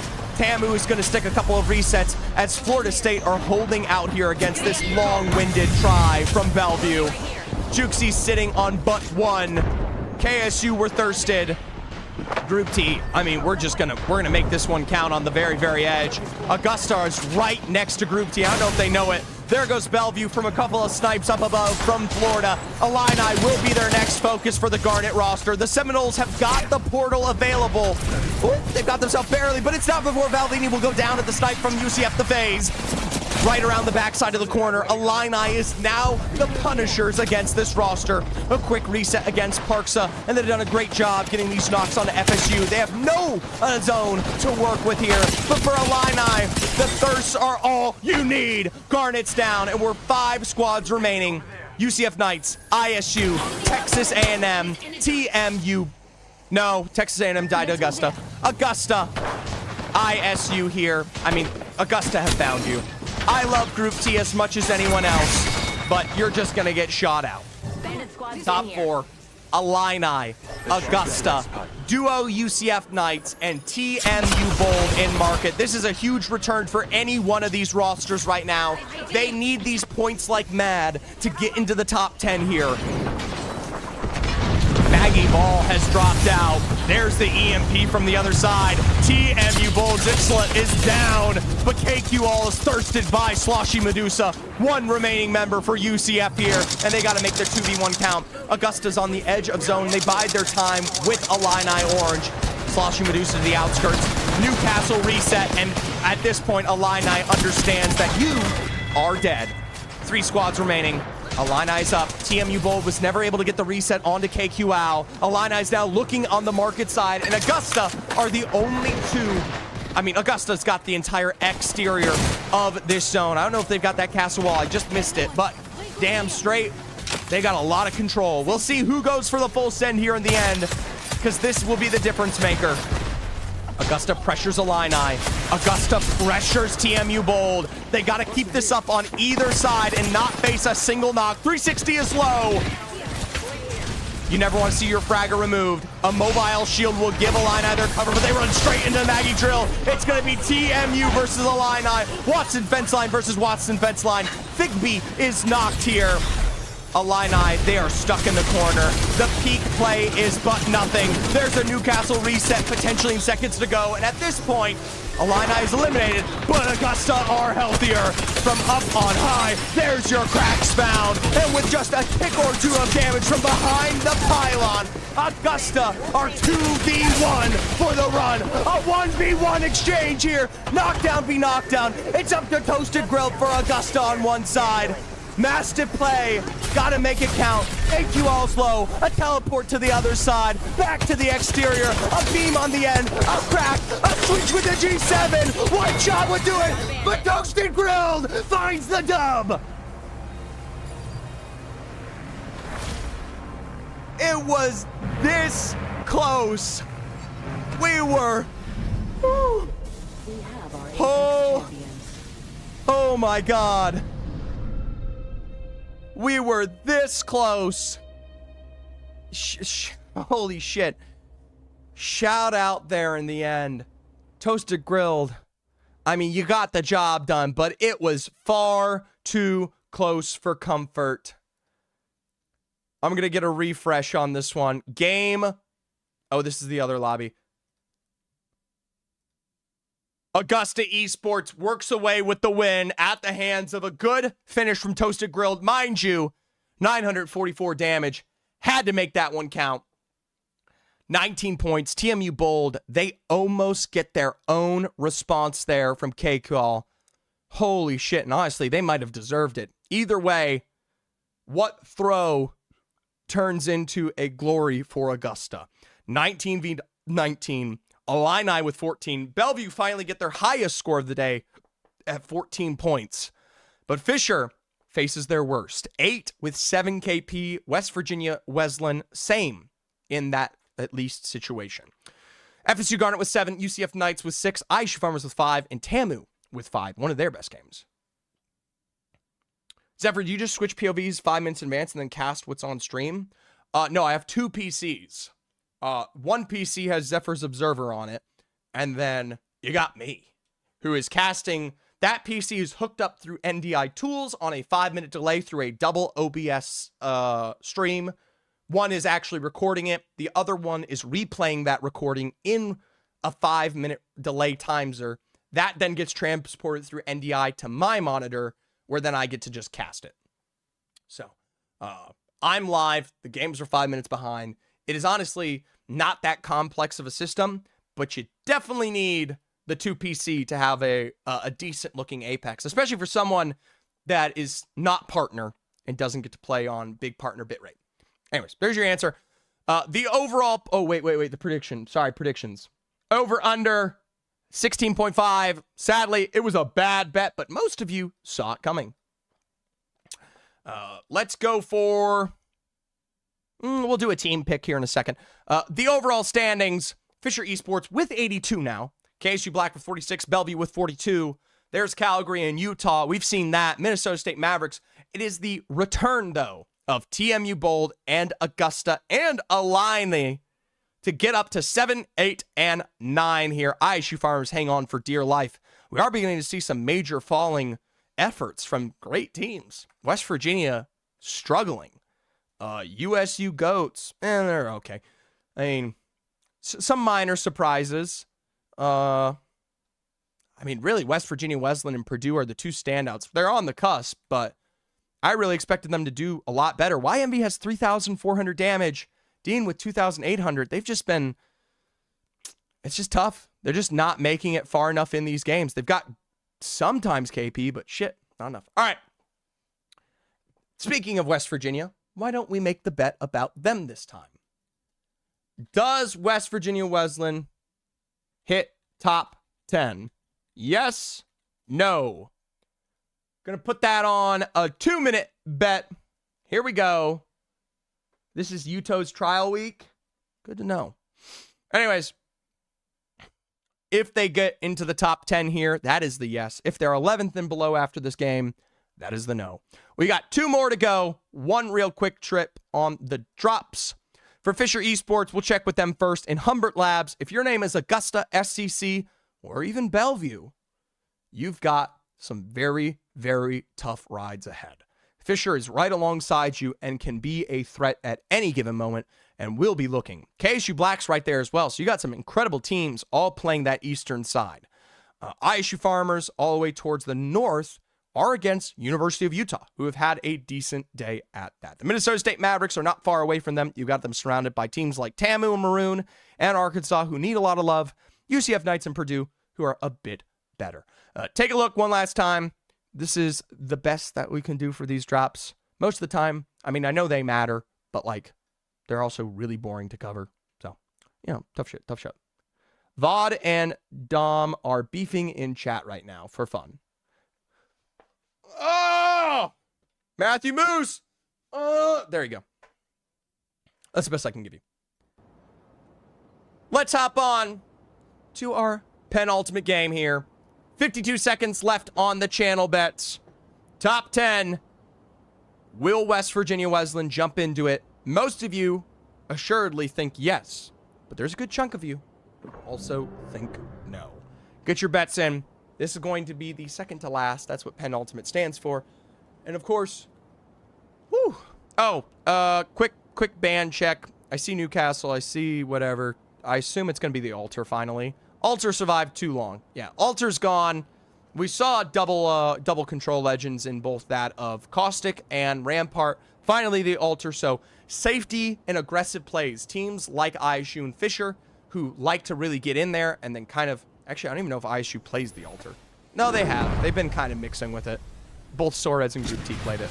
Anyways, you're not going to have that freedom to do so. Honestly, most of these teams aren't going to have that freedom to do so. So picking your place in zone has become a lot more apparent here. Let's go over there. We'll be watching Fisher. The fight against Augusta is very likely to happen, knowing how Humbert tends to evolve on this rotate. So Old Town v. Humbert is something that we do tend to see very frequently. So I would expect the same.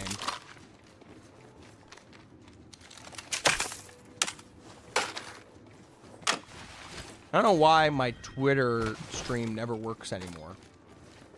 So sad. One day I will fix that. I cannot understand why that's broken. Don't worry, guys. Woo! It's a tough day for Yuto. I'm telling you, West Virginia with Kai and Drake. I know he doesn't want to play, but man, oh man, with Kai and Drake, that would have just been... Oh, a Singular Frog. I'm sorry, a Singular Frog. I forgot to say your name. Now, as literally, I mean, is it a prediction? Am I a good analyst, or are they just that predictable? Fisher Esports are already in Old Town. All three members are checking this one out. And if you're Augusta, if you've already rotated out of here, holy shit, you're smart. I think Augusta would be the very first team to go, I'm going to leave before I get shit upon, which is great. I mean, God, it's nice to see a team actually adapt to the threat of Fisher. Yeah, there they are, playing towards Shipyard. That doesn't mean it's all said and done, though. There is always the chance the rotate will come through here. A couple of exchanges between the UCF Knights and Minnesota State Mavericks. Can't wait. We'll see how it goes. Contact with eye style. Let's scan this area. Sorry, doing a little computer check. You guys know how it goes. Infinite ammo. Calgary v. Augusta v. Fisher here. A stick on the side. Watch it. There's another one there from Fisher, and the Vocek stick is going to be the difference maker. Sloth is also covering that distance as well. 4-2-4 will be eliminated, and it is a great train of the eye from Golden to get that knock onto Toasted Grilled. One remaining member in 360, and they will be found by FPS Aether.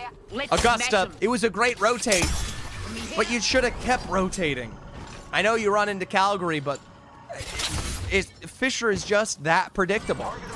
Well, they'll get one last game to maintain, but if you made your bets on West Virginia Wesleyan, that is a roster that could get surpassed now. Plenty of teams still fighting for their place in zone. Not a lot of scans that are coming out here. Let's see how this develops. Remember, most of our control legends have been removed. You still have that Watson. You still have that Catalyst. With the EMP, though, being so strong right now on Crypto, most teams could be playing around where they see these spawns. For TMU Bowl, they'll be playing around what could be their death box. Already, Zack Attack sniped out by West Virginia Wesleyan. KSU Black is also involved in this exchange. A couple of snipes there with the Sparrow Ultimate, not much better. It's a nice drop from the other side from Kindly Monkey. There goes Duke. Dean Piesto gets a full third. This could be Dean, but that's probably YNV. That will be the knock drop. And for KSU Black, they make insanely short work of West Virginia Wesleyan Kaiju. I don't even know if that's a confident... It is a third party. I don't know. They just got a great drop on them. TMU Bullet's going to try to stick this one out here on the very southern side as most of our teams begin to set up for Energy Bank. If KSU Black's an Energy Bank, that means the zone is ending in it. All right. Nice crack there. Dom 2 lives up to the name. Bellevue's dropping to the low ground. Jukesy gets traded just as quickly there. And for Fisher Esports, the Lifeline Ultimate will get this team set up and ready for reset. Sloth misses the zip line up to the bridge. And for Bellevue University, that's a minor saving grace. But remember, that Lifeline Ultimate is a massive speed boost in terms of setup. We are point blank. I mean, put your reliance on the other side of Sloth there. Fisher Esports gets double knock drops. And for Bellevue, Vaudry is already out of dodge, completely towards that western side. Minnesota State Mavericks, a trade for trade with UCF. It is a 2v2 exchange here. But, Meadsy from up on high, making a name for himself as the new member of this roster. Texas A&M now could come up in their own start. Speed Demon super low here as they fall away Still looking on the other end. No use dropping too early. Take the fight, Chud Boy. Okay, maybe I was wrong. They actually get the follow through on Speed Demon, and you know what? It's just Meadsy on the other side. Don't know if Meadsy's sticking around for long, but I do hear a drone, so that tells me Meadsy's gonna be hiding this one out. Banner recovery and reset, though, is always available here. There's that final full thirst, and it is gonna go the way of UCF instead. Mavericks will keep this one hidden and slow for Texas A&M. They do have scan on the Pathfinder, but no real way to get that, especially with Arkansas now set up on that side. I mean, most teams are still rotating through for City Hall to get towards that energy bank end. Kind of surprising, especially given the fact that, I mean, just play Zone Premier League, please. Tamu Maroon will get that scan off, and they'll turn their attention to Arkansas. This is a fight they can genuinely take. Previously open league, and now getting a further rotate away. Ark with the bow check. Blast finds the 25 extra. No use trying to split the difference here on the Sparrow to catch Arkansas out, but 15 damage ain't gonna cut the mustard here for the Aggies. Come on, boys. Shit on them in the long term. Get the job done. All right, reset. KSU Black just got a drock onto Parkson with the R99. That could be a full thirst onto Illini here in a little bit. Yep, they're dead. Just saw Parksa full. No, they're not dead. They're not dead. We just saw the full thirst. Illini Orange are still left one up, and Vaughn caught out here. Calgary now will be the attention of Fisher Esports. Bellevue are already dead in 17th. Paid for sure, and the rest of this roster trying to run away, but a zip line, well, it's got other news in store for you. Dumpy crack with the passive chase there, 39 on the shields. A drop to the low ground means you are all but dead here. A wrap around the other side, and there will be a little Sparrow scan on the tactical, but that just means you're leaving breadcrumbs. Little Hansel and Gretel breadcrumbs for where you're running to. Okay, there's the wall bounce, run away. I mean, Dom's already got the damage down. Nice peek up on the height. Mozamblickies will mean nothing against Carve there.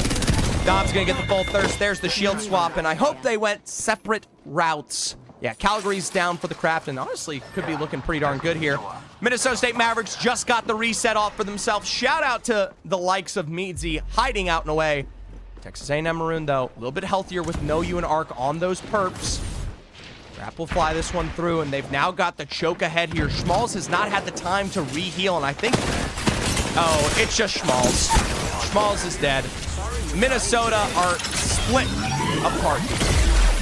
Arc's going to go for a little bit of that cheeky reset, and Minnesota are on the furthest side. Let's jump to zone. Check in a couple of these teams here. Ixtla with a drop onto Sock Top in the kill feed for Illini Orange. Will inevitably be finished off there on the choke towards the eastern side. Looks like KSU, Southeastern, RIT, Purdue, Black, FSU, USU, St. Clair, Team Bold, Utah, and Fisher are all in zone. The rest of these teams still working their way in for now. Let's explore. 15 squads though in round 2. It's not the greatest. Could be a little bit tighter, but you know what? This is the seeding week 1, right? So I expect this to be tighter. Bellevue, well, they got a couple. Bellevue will be back next week. University of Utah, though, a drop onto Mobius from Golden, and it is not a trade they got in response. Slotho's burned out from CT Blaze. There's the full reset recovery. No shield swap on board. Banners for Golden. CT Blaze is slow, does have that drill, and it's a great idea because that's going to allow him to get a minor shield swap for now. Doesn't have the power ramp. Narwhal Boy on the other side says, goodbye, Dom 2 cracked. He must have put his shirt back on.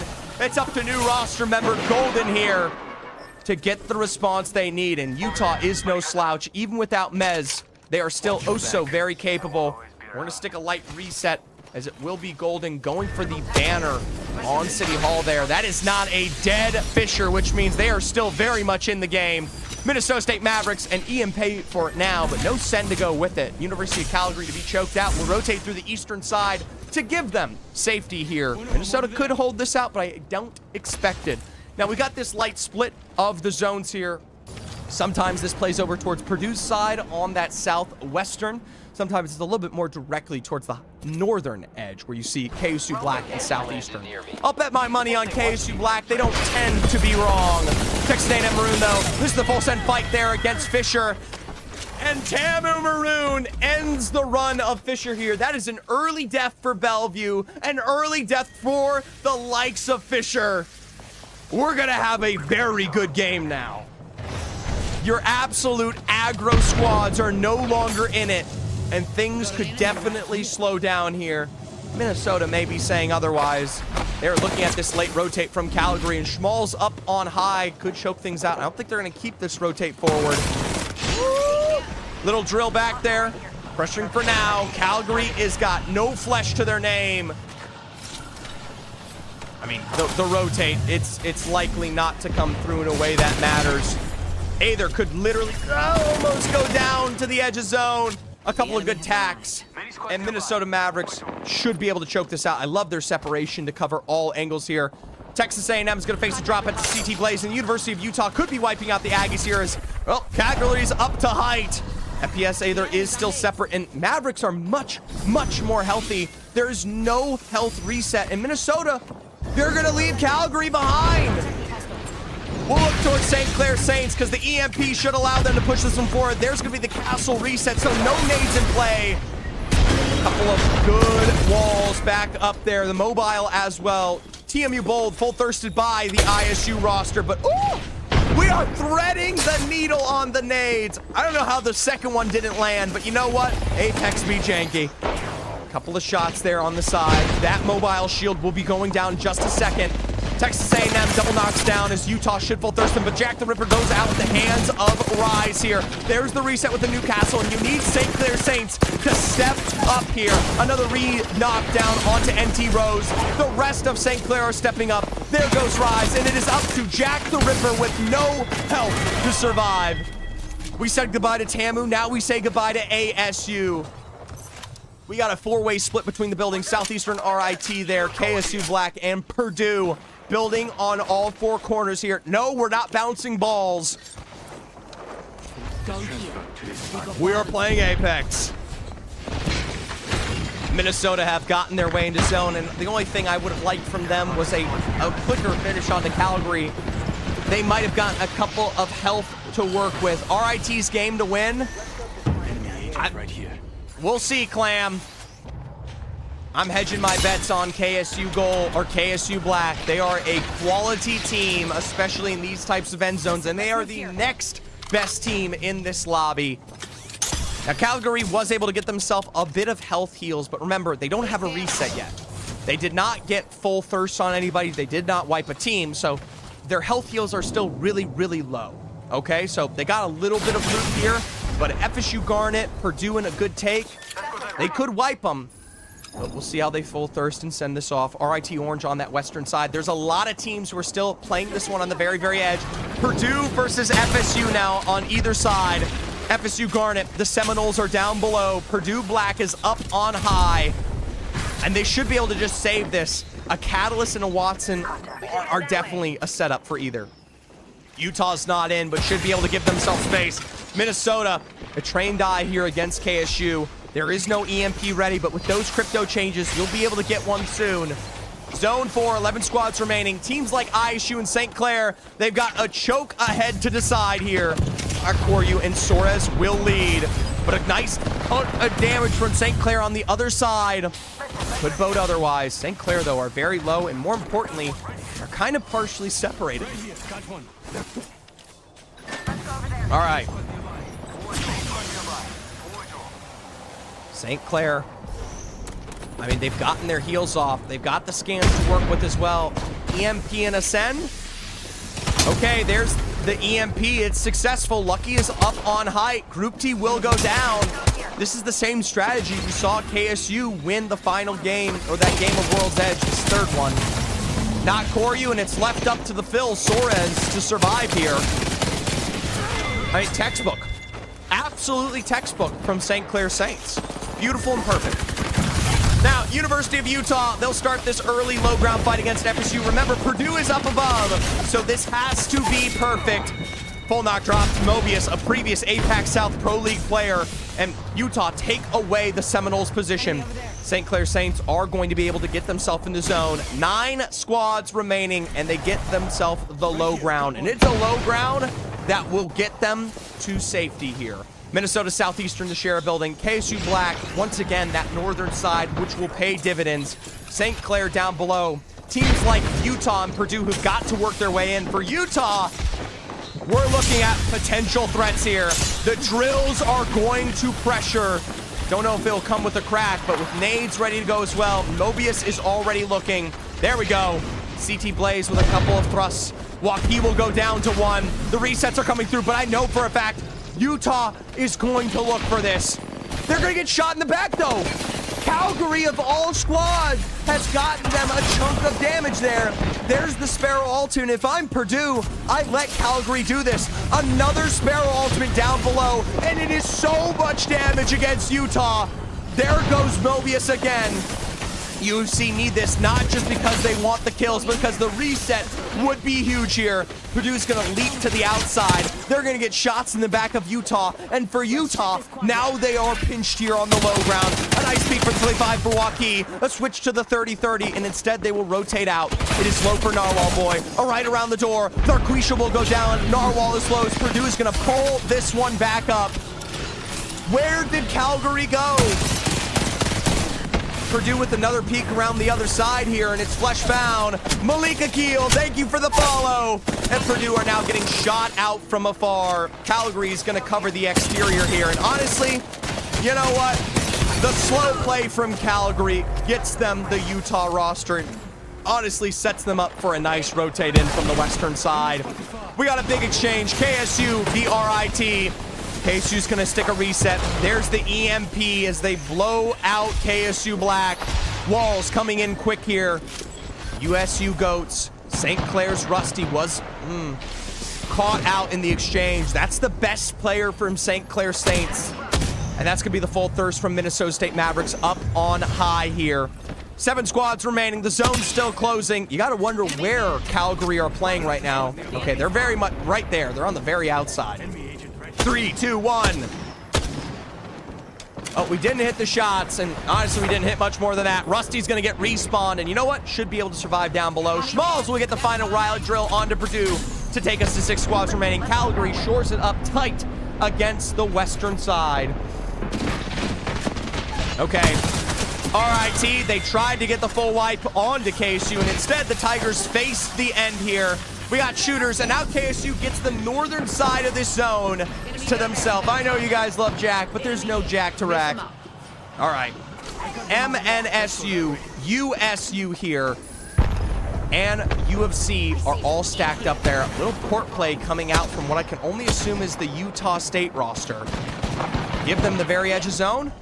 Chirp's got a long-range knock on Elixirs, but remember, long range doesn't mean a full wipe there. Yeah, from behind the edge, they're able to get that one back up. Okay, USU Goats don't have a Wraith, so that has to be probably St. Clair Saints that just got to rotate from the Wraith port to the western side. Either way, building will not thrive. Maggie Ball point blank, and Schmalz gets the knocks. USU Goats are burned through, but Meadsy is on recovery. The very edge of that wall will give them their chance to reset here. Rusty doesn't have a port.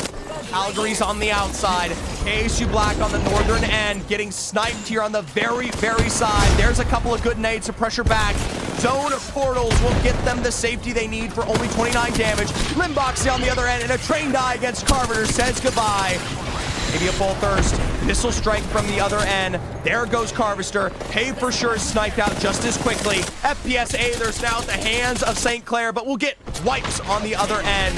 Minnesota's no better. And like I said, for KSU, when you're defending from the northern side, when you've got the entire world to work with here, there's literally no way you can lose this game. One final EMP, one couple of final shots behind the knockdown. And for KSU, they will be our first team to win 2 games.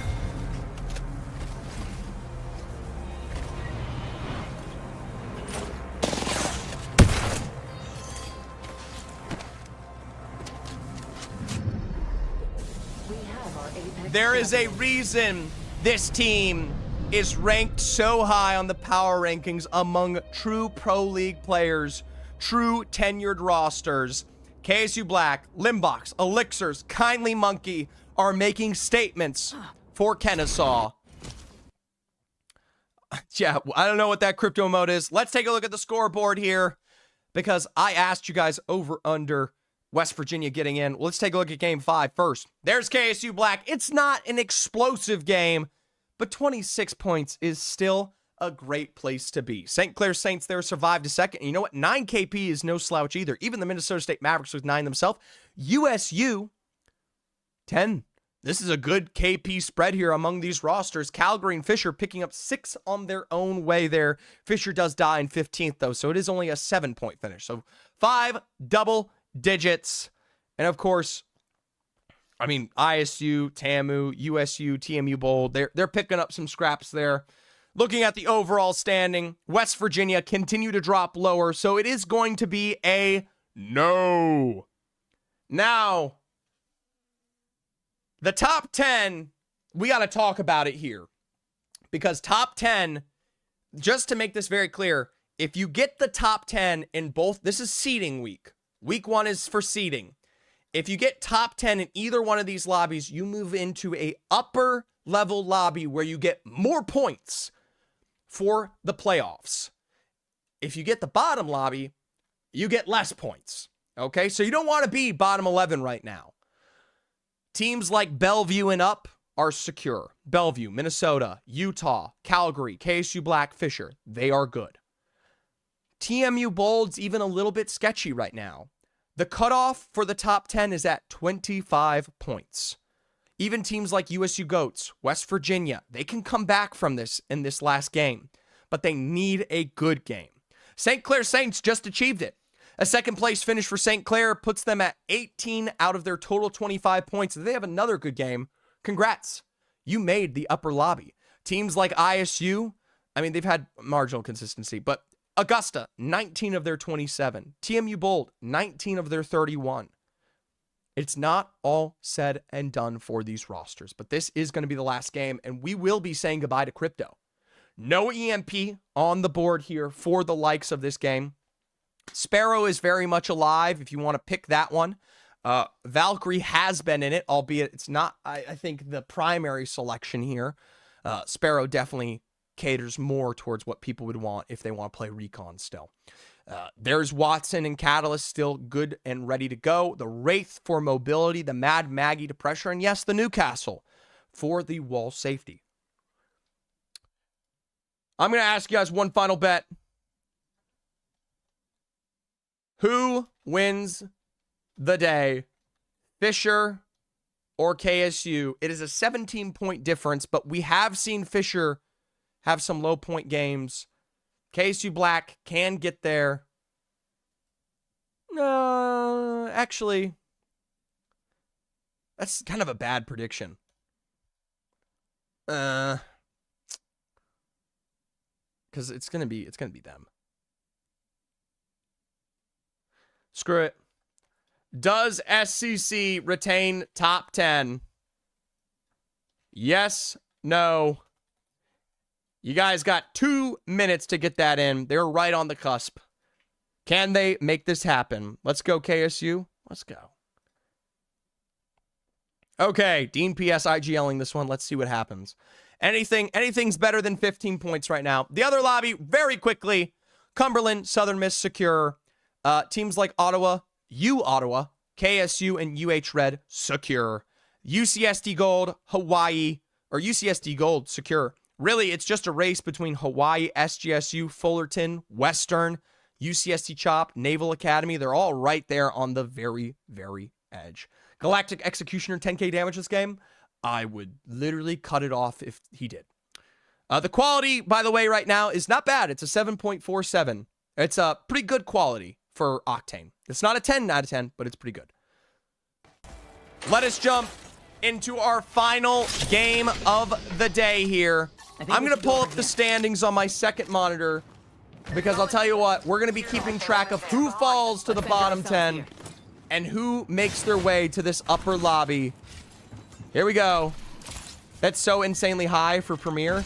It honestly has looked worse than it is.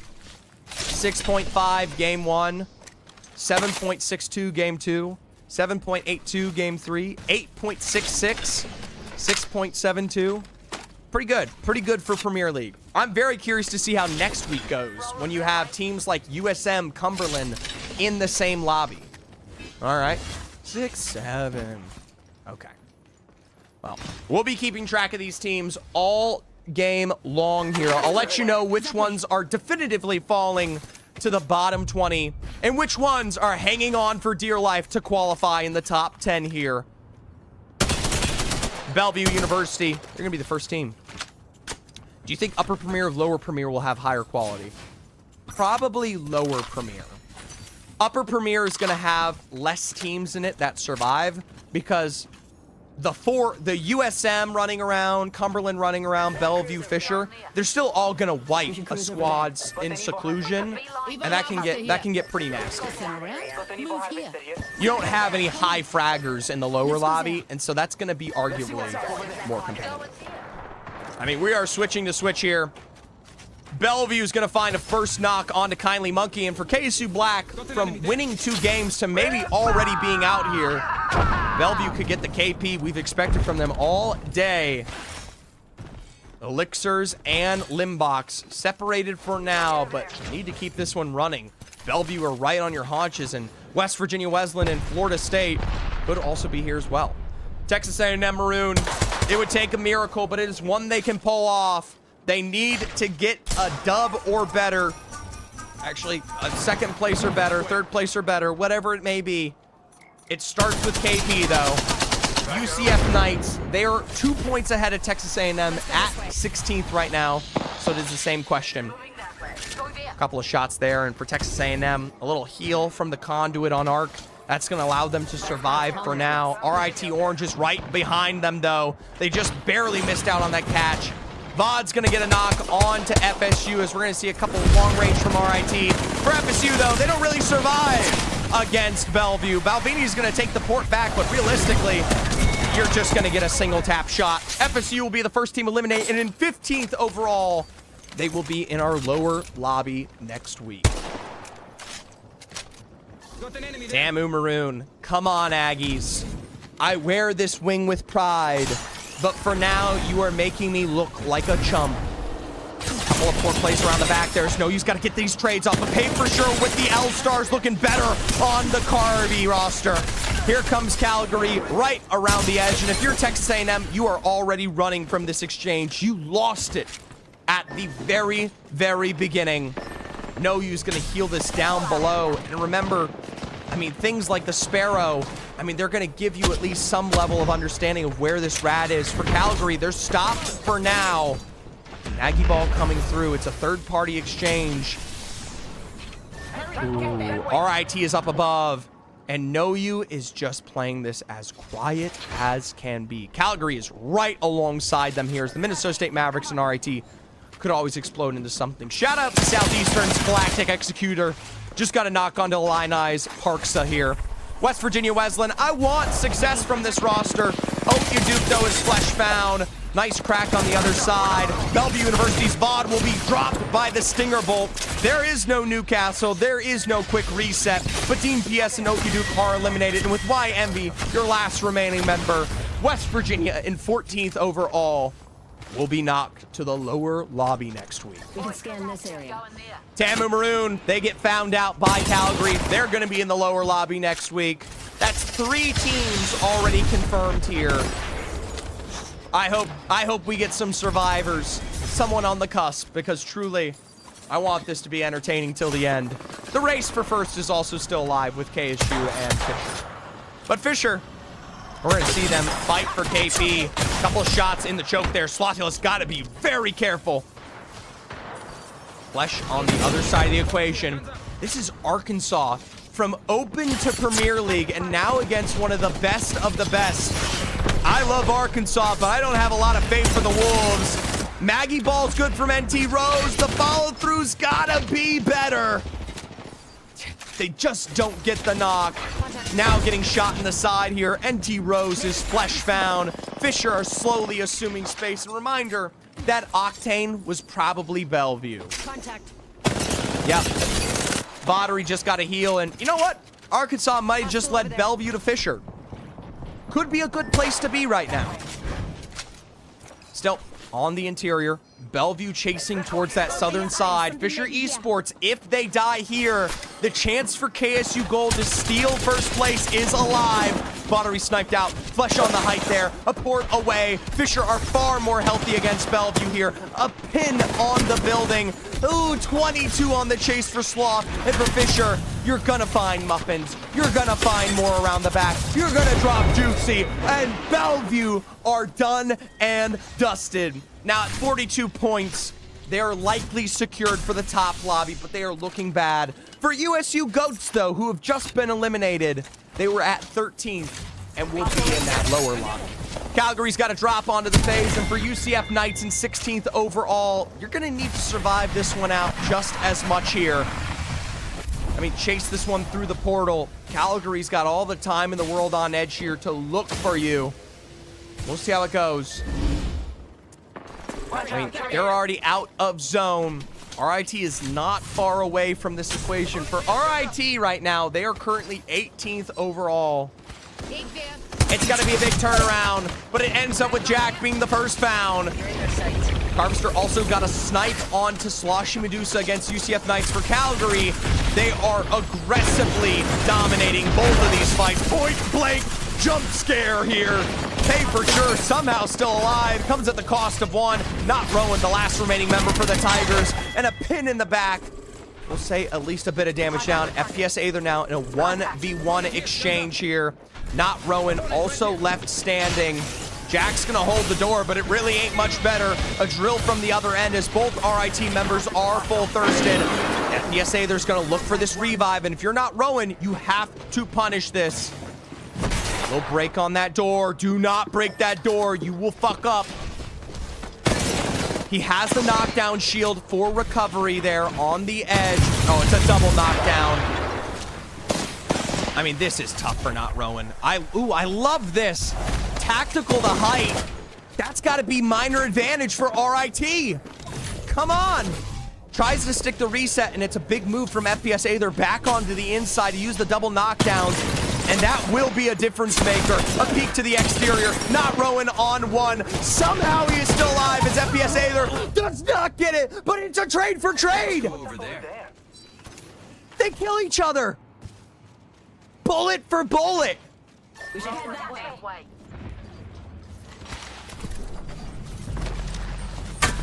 Net zero, everybody. Jesus Christ. Hey, time to move. That way. ISU Farmers versus Fisher here. You know what? There's no Kamal today. And you know, well, there goes Soares, the replacement. I love you, Soares, but there's a reason you're on the haymakers. Fisher Esports, they got all the time in the world to pad their stats. They're looking for a triple-digit game. And you know what? There's the extra KP to find their way to it. Dom 2 cracked with the knock-on to not core you. And it is just Group T here. Collegiate Thanos, he's got to go find the stones to put himself back together because, no, you're fucked. Bye-bye. A little hip fire doozy there from Fisher, and they're single-handedly cleaning up these ends. KSU's going to get a couple of extra knocks against Purdue Black, but I don't think it's going to be enough to catch up to Fisher. Hey, Southeastern, little knuckle cluster. TMU Bold could go down. Zack Attacks is still very, very low. Ixtlet's not better. Oh no, Dara and, oh my gosh, KQL and Ixtlet are gonna face the wrath of the zone here. I mean, they got the heals to work with on a round 2 close, but I mean, if I was Southeastern, I would commit to this. KSU's got a pump action shotgun against not NT Rose. Could be the abject death of this roster. Jack the Riptor's going to be full thirst, so that's one remaining member for Arkansas. KSU's going to stick, hopefully, some resets. I mean, we're getting full chaos here on the map now. Southeastern, they tried to play this one back in now, finally. You got Fisher on one side, Utah on the other. I mean, I can't imagine you are long for this world. Pray that the ratting works out for you, because the long-range fiend from Golden, I mean, it's going to say otherwise. There we go. Maggie balls. Southeastern deleted. Dom 2 cracked is traded out. And remember, Utah's on the other side of this. They can get this wipe. That's your lifeline. But the knock on the Narwhal and Mobius says that Fisher should come out on top. A single tick more here from Golden. Slides round the back. One dive. And for Utah, will take us down to the top 10 remaining. Southeastern are likely going to be lower lobby. Utah are likely to be upper lobby. Arkansas are to be lower lobby. Haven't been keeping track because of the aggression. We'll see how it goes. Fisher Esports being choked out by TMU Bold here. Now, TMU Bold has survived to, like, considerable placement, and the rest of that roster does get out, but, woo, you know what? Good tack play. Gonna be able to get it off there before it goes. Very nice escape here from TMU Bold. They're currently in 7th overall. We'll see how it goes. TMU Bold continuing to rotate this one in. Got to make that quick because Fisher's going to chase you down. I know they're relatively safe in the overall standings, but there are teams like Illini Orange who are in 11th right now who are still looking to finish this one off strong. Enemy over there. Target spotted. Enemy here. All right. 9 squads remaining. Susclaint Slayer Slaints. Yeah. TMU Bold, I told you, you got to get somewhere quick and fast, but maybe not against the likes of Augusta. It's big beans for Ixlet, but KQAll's not looking much better. The pylon is huge here. Ixlet will go down, and 360 Swivel has grinded to Fred against rosters like this time in and time out. It's a trade, 2v2. Augusta's going to try to stick the reset against Fisher here. Getting 360 back up is critical as that lifeline is down on the other side. Flocula's and Golden gonna stick for reset up onto height here. No one has a great peek on this, so Augusta will be in a 3v3 exchange on this trade. A little bit of the stick of damage. Augusta right now are 8th. If they go down early, this could be a loss of the top 10. Beautiful beams from 360 to start. There goes Golden. On the other side, Slushill's not better, but remember, Dom 2 cracked is on that lifeline. You have to punish this. A full thirst onto Golden makes a mountain of a molehill. Toasted Gold's not much better. Slothia's up to height there. A quick peek from 360 on the other side, and it is Dom running away. Flesh on the other end. 360 low. TMU Bold, though, comes back for the full thirst.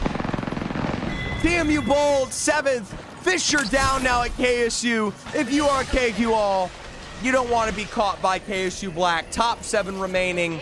Minnesota's still in it. KSU Black. Illini in 11th overall. St. Clair Saints in 10th overall are still in it.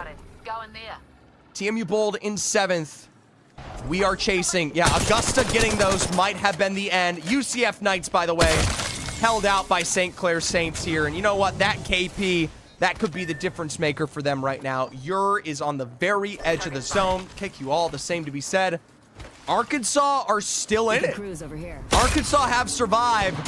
The problem for Arkansas is they need every piece of this KP and more to get into the top 10 here. KSU Black, they find TMU Bold. They go down right alongside Augusta in succession here. 7th and 8th are eliminated now. 6 squads remaining. St. Clair and Illini are still in it, and the placement is about to explode. Remember, 6th place 3 points, 5th place 4, 4th place 5, 3rd place 7, 2nd place 9 placement points, and 1st place 12. The rest of the KP 1 point individually. And that is going to be potentially what teams like Illini need to jump back up in the top 10 here.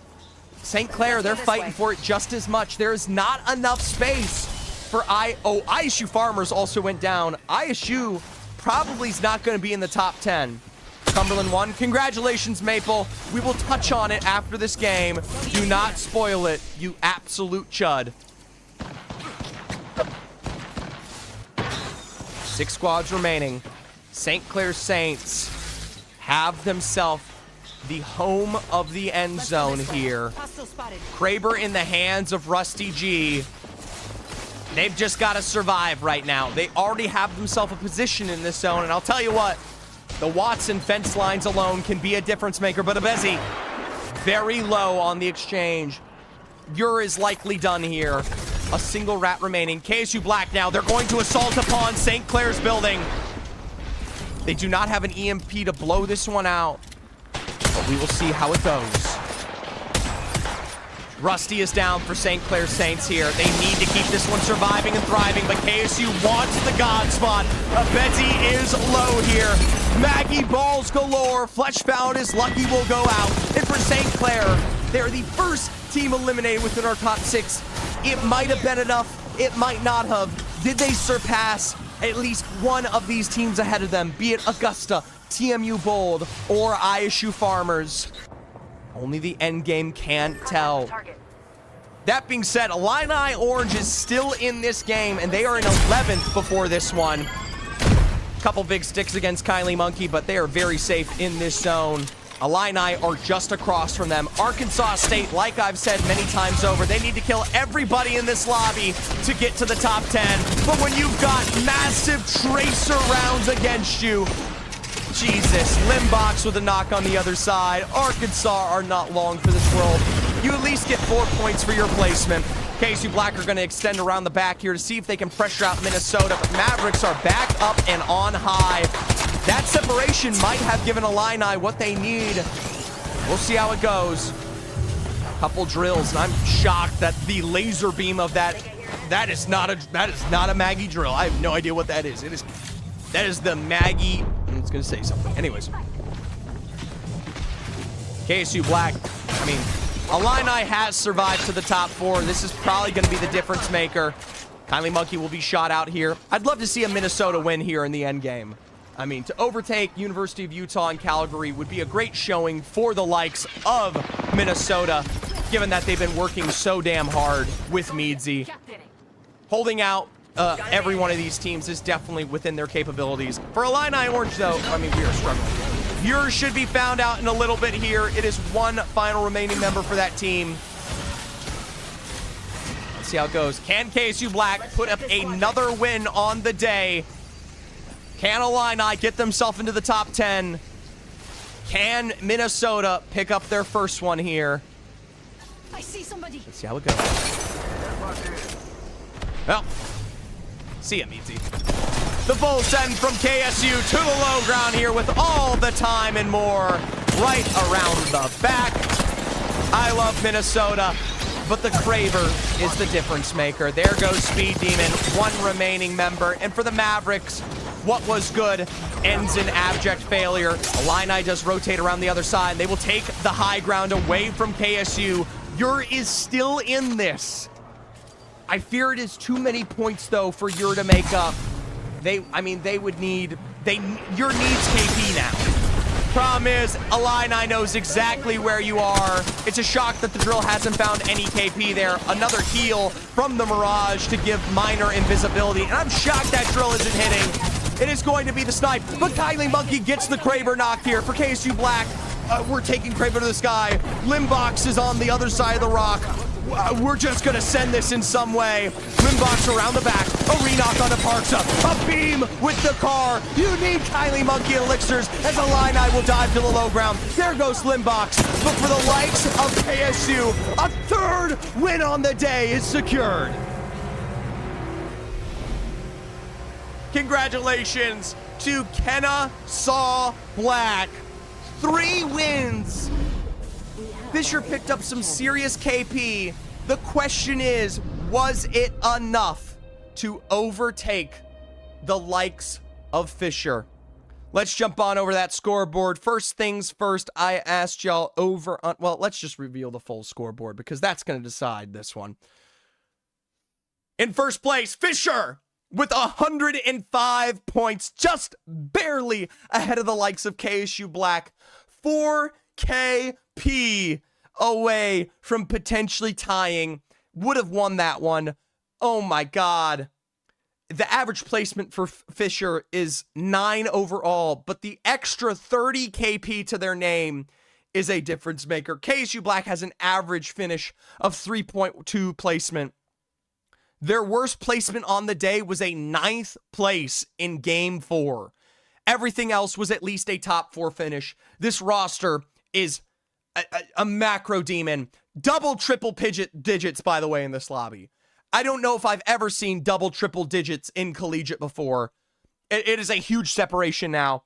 There we got Calgary just behind them, tied for 55 with the Minnesota State Mavericks. They jump up alongside Bellevue with a little extra KP. Utah exited early that game with only 3 points, but they do not fall out of the top 10. TMU Bold is officially there still after retaining 8 points from that game. Illini retains as well with a second place, or Illini jumps up from 11th to get into 10th at the last possible minute. Augusta maintains even though they early exit, and St. Clair are the gatekeepers of 10th overall.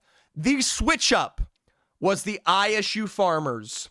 ISU Farmers fall out of the top 10. They did not have Kamal today. And you know what? Not having that extra damage, it cost them. Interceder redeemed, play your team's fight song.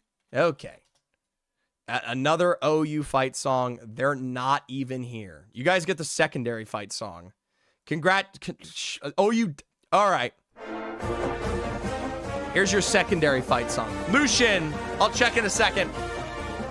Your bottom 10.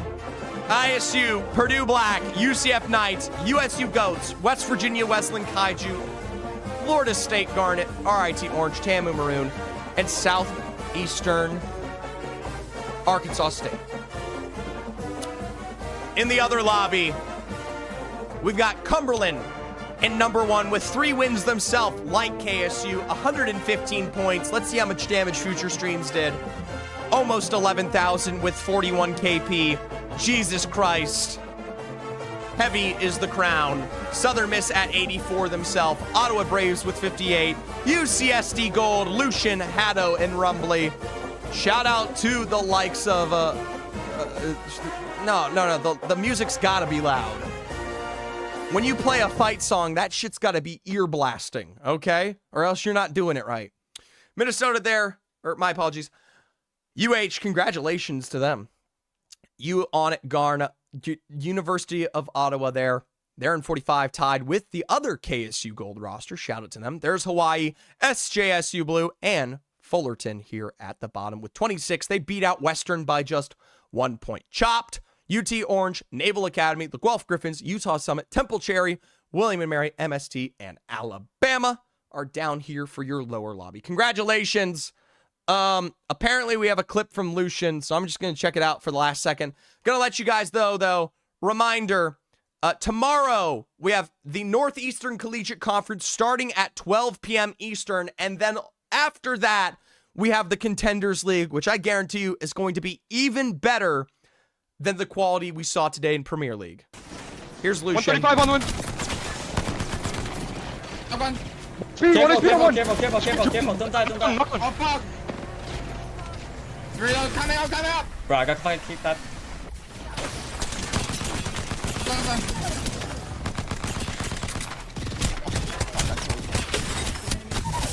Oh my Fucking God. suck ass. Get the pin. The other team's resing. It's a 1v2. Who was that? 1v2v1. Who fucked up the Maybe kidnap? res me. Who fucking... You can res me. Okay, you win. Oh! He's on the wall. It's a race. Oh my God. Congratulations on the dub, bro, because that shit... You suck ass. Nice. Fuck you. You're solution. Oh my Good God. shit, good shit. University of I Houston? thought you guys killed like the one who's like 1 HP. Dude, University of Houston didn't even do bad today. They like actually did okay. I can't believe they threw that game there. Holy shit. Yeah, the 4th place. Dude, what the hell, man? Holy shit. All right, congratulations to our top 10 teams. Congratulations to everyone who played. And more importantly, a thank you to all of you who were watching Premier League today. I know some of you are new. Consider following, consider joining the Discord where a lot of these collegiate players do sit and stoop to chat about potentially Collegiate Apex Legends. Like I said, tomorrow we do have Northeastern Collegiate Conference at 12 p.m. Eastern. And then alongside that, at 3 p.m. Eastern, we have Contenders League, which is the tier 2 of Octane. So, that being said, let's raid someone. Can someone find me someone to raid with, like, just give me someone to raid. I do not care who. Give me someone to raid. Slasher put something on his status. Zephyr Doubters shushed. Okay, 2 seconds. You guys got to look at this shit. Like, we have to clown. I mean, you're not wrong, but we got to clown on you for this goofy ass shit. Yes, number one. Dom2Crack. Daxon's still streaming.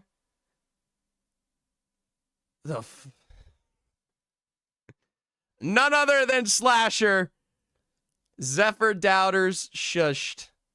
Shut the fuck up, bro. Get your head ass out of here. I did raid Daxon earlier, and I'm kind of curious to see if Dom2Cracked has his shirt off. So you know what? Let's go for a Dom2Cracked raid. I hope his shirt's off. That's like my favorite thing on earth. Once again, that being said, thank you guys so much for being here. Tune in tomorrow. You guys were all pleasure, and thank you so much for the support. I hope you enjoyed it. I hope you will enjoy more Collegiate in the future.